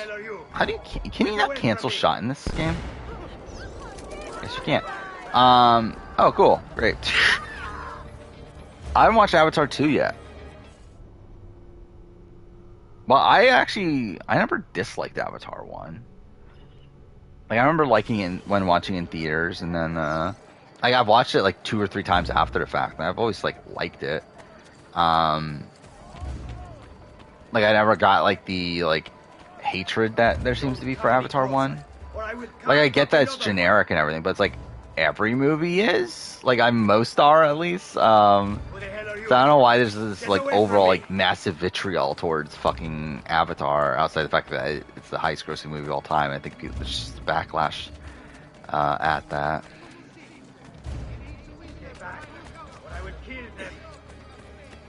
Again, yeah, it's basic, but, like, almost every other fucking movie is basic. It wasn't my fault. She laughed at me. She made me do it. Another one's flat will be on your hands. What? Alright, do you have the... Am I supposed to kill him here? I don't even remember this. Yeah, I am, right? I'm supposed to kill him, right? Yeah, there we go. Cool. How to rank Star Trek... or Star... I was fucking saying Star Trek at this point. Star Wars protagonists. I mean, it'd probably be... Probably go Luke. Actually, I don't even know. Luke. For all the gods' flock. Actually, I've actually never even thought this through. I don't even know what my favorite, like, who my favorite of the OG3 are. I just assume it's Luke. I've never been a big Han Solo guy. Well, I know it's like obviously like the one that everyone loves from the original. Oh, it's fine. Like, I'll probably put him and Leia, like, around the same, like, spot for me, personally. I'll probably put Luke 1, though. And then, like, the other 3 just like, really underdeveloped. Like, especially, like, Finn. Actually, both Finn and, Poe. It's like both of them, like, just feel underdeveloped as a whole. And then Rey is just fucking boring. Well, Rey could have been good, but they just, like, didn't make her good, so... Yeah. Never a fan of any of the OG3. I mean, like, they're all fine. Like, none of them, like, stick out to me as, like, oh, that's a fantastic character or whatever. Like, they're all fine. But, yeah, I think in comparison to Star Trek, like, I think the characterization of the OG crew is, like, much better in Star Trek than it is in Star Wars. Where, like, I think that's a kind of an issue with Star Wars as a whole, is that so much of it is like this basic hero's journey, and through that, like, the characters themselves come off as, like, kind of generic. Where I think there's a lot more complexity in Spock in particular over a lot of the I trust you know why the OG Star Wars characters. I imagine to rid Venice of Marco Barbarigo. But really, Ezio, we did this once already. And this new Templar Doge is a bigger culo than the last. Never mind that he never leaves the palazzo. Yes, except... Don't dislike them. Yeah, that's kind of how I feel. Too. It's like, yeah, I don't dislike any of the characters, but they're not like all-time great elite characters in my eyes. Like probably Han Solo's the character that seems like he stands out the most, but even then, like, just kind of And before you think fine. about forging one, keep in mind, each mask is numbered. Fortunately for you, I watched season 1 of 13 Reasons Why. No, I did not. Win you a mask. What is it, my son? Worst last Star Wars movie or last Game of Thrones? Why is it Last Star Wars. if you aren't one? Or at least the last Game of Thrones. Like I think the story beats are right. However, I think the way that we got there was wrong. While with Star Wars, like none of it is right. Like they're all like the entirety of it is bad.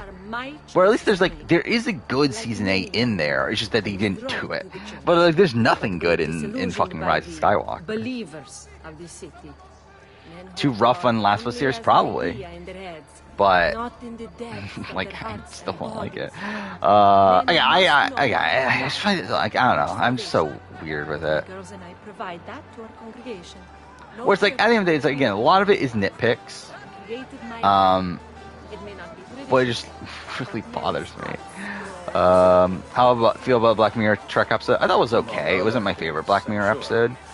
Actually, I still have a Black Mirror ranking somewhere. I did want to do that. I did want to rank every Black Mirror episode at some point. Where is it? Where would it be?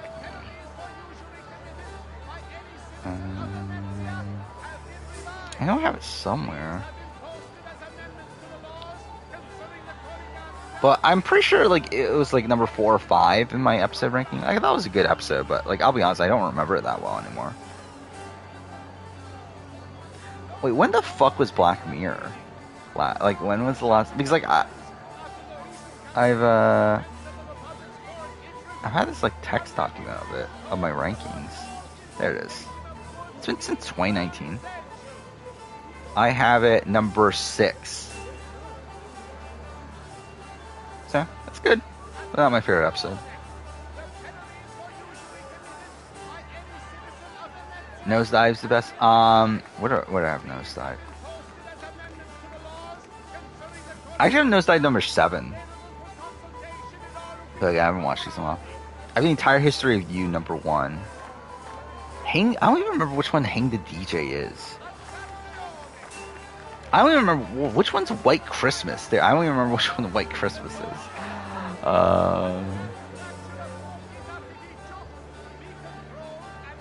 I did watch Bandersnatch. It's okay. I have it ranked here. It's what is that? 1, 2, 3, 4, 5, 6, 7, 12, 16 out of like 23, 24. So I don't know. Kind of like a little bit below middle of the road. Signore, come on, come on! The games of Carnivale are about to begin. Do you have the Oh yeah, I think 100%. Like Life is Strange Before Storm is much worse than Last of Us. Than Last of Us HBO series. Not even close. Like every year, the Golden Mask will provide entry for one, e uno solo, to our most beloved Doge's personal ball. I hang DJ at number 2, but either way, yeah, like hang DJ. I remember I remember liking like an episode from around like in season 4 or stuff, but I don't remember which one exactly that is. Oh, okay, yeah. The one that's like they're like everything's based on like a algorithm thing, right? Yeah. Like parroting Tinder and stuff. Oh yeah, I think we'll end here at this point. Senor Pero, I feel like I did not rank Senor Pero high. Like I have it like, what is this, like 15 or something? Because like I remember like everyone like talked about how like that was one of the best episodes, and I did not click with it when I watched it, but no, I'll probably rewatch it at some point. I would like to do a Black Mirror episode ranking at some point. I've not watched Euphoria. To be honest, I don't know if I ever will. But like ideally I would, but also it's like I don't know if I really care enough to go out of my way to watch it. I love how I never got around to talking about A&W 15, which is weird. To where they're filming 15 and 16 back to back for some reason, which is just weird for an A&W season. And also, what was it? The fact that they're changing the semis to be a Ninja versus Ninja. But to be fair, I'm not really that bothered by it, but it's still weird, like changing a format this late into the series. I think the biggest complaint with Euphoria is that there are too many characters.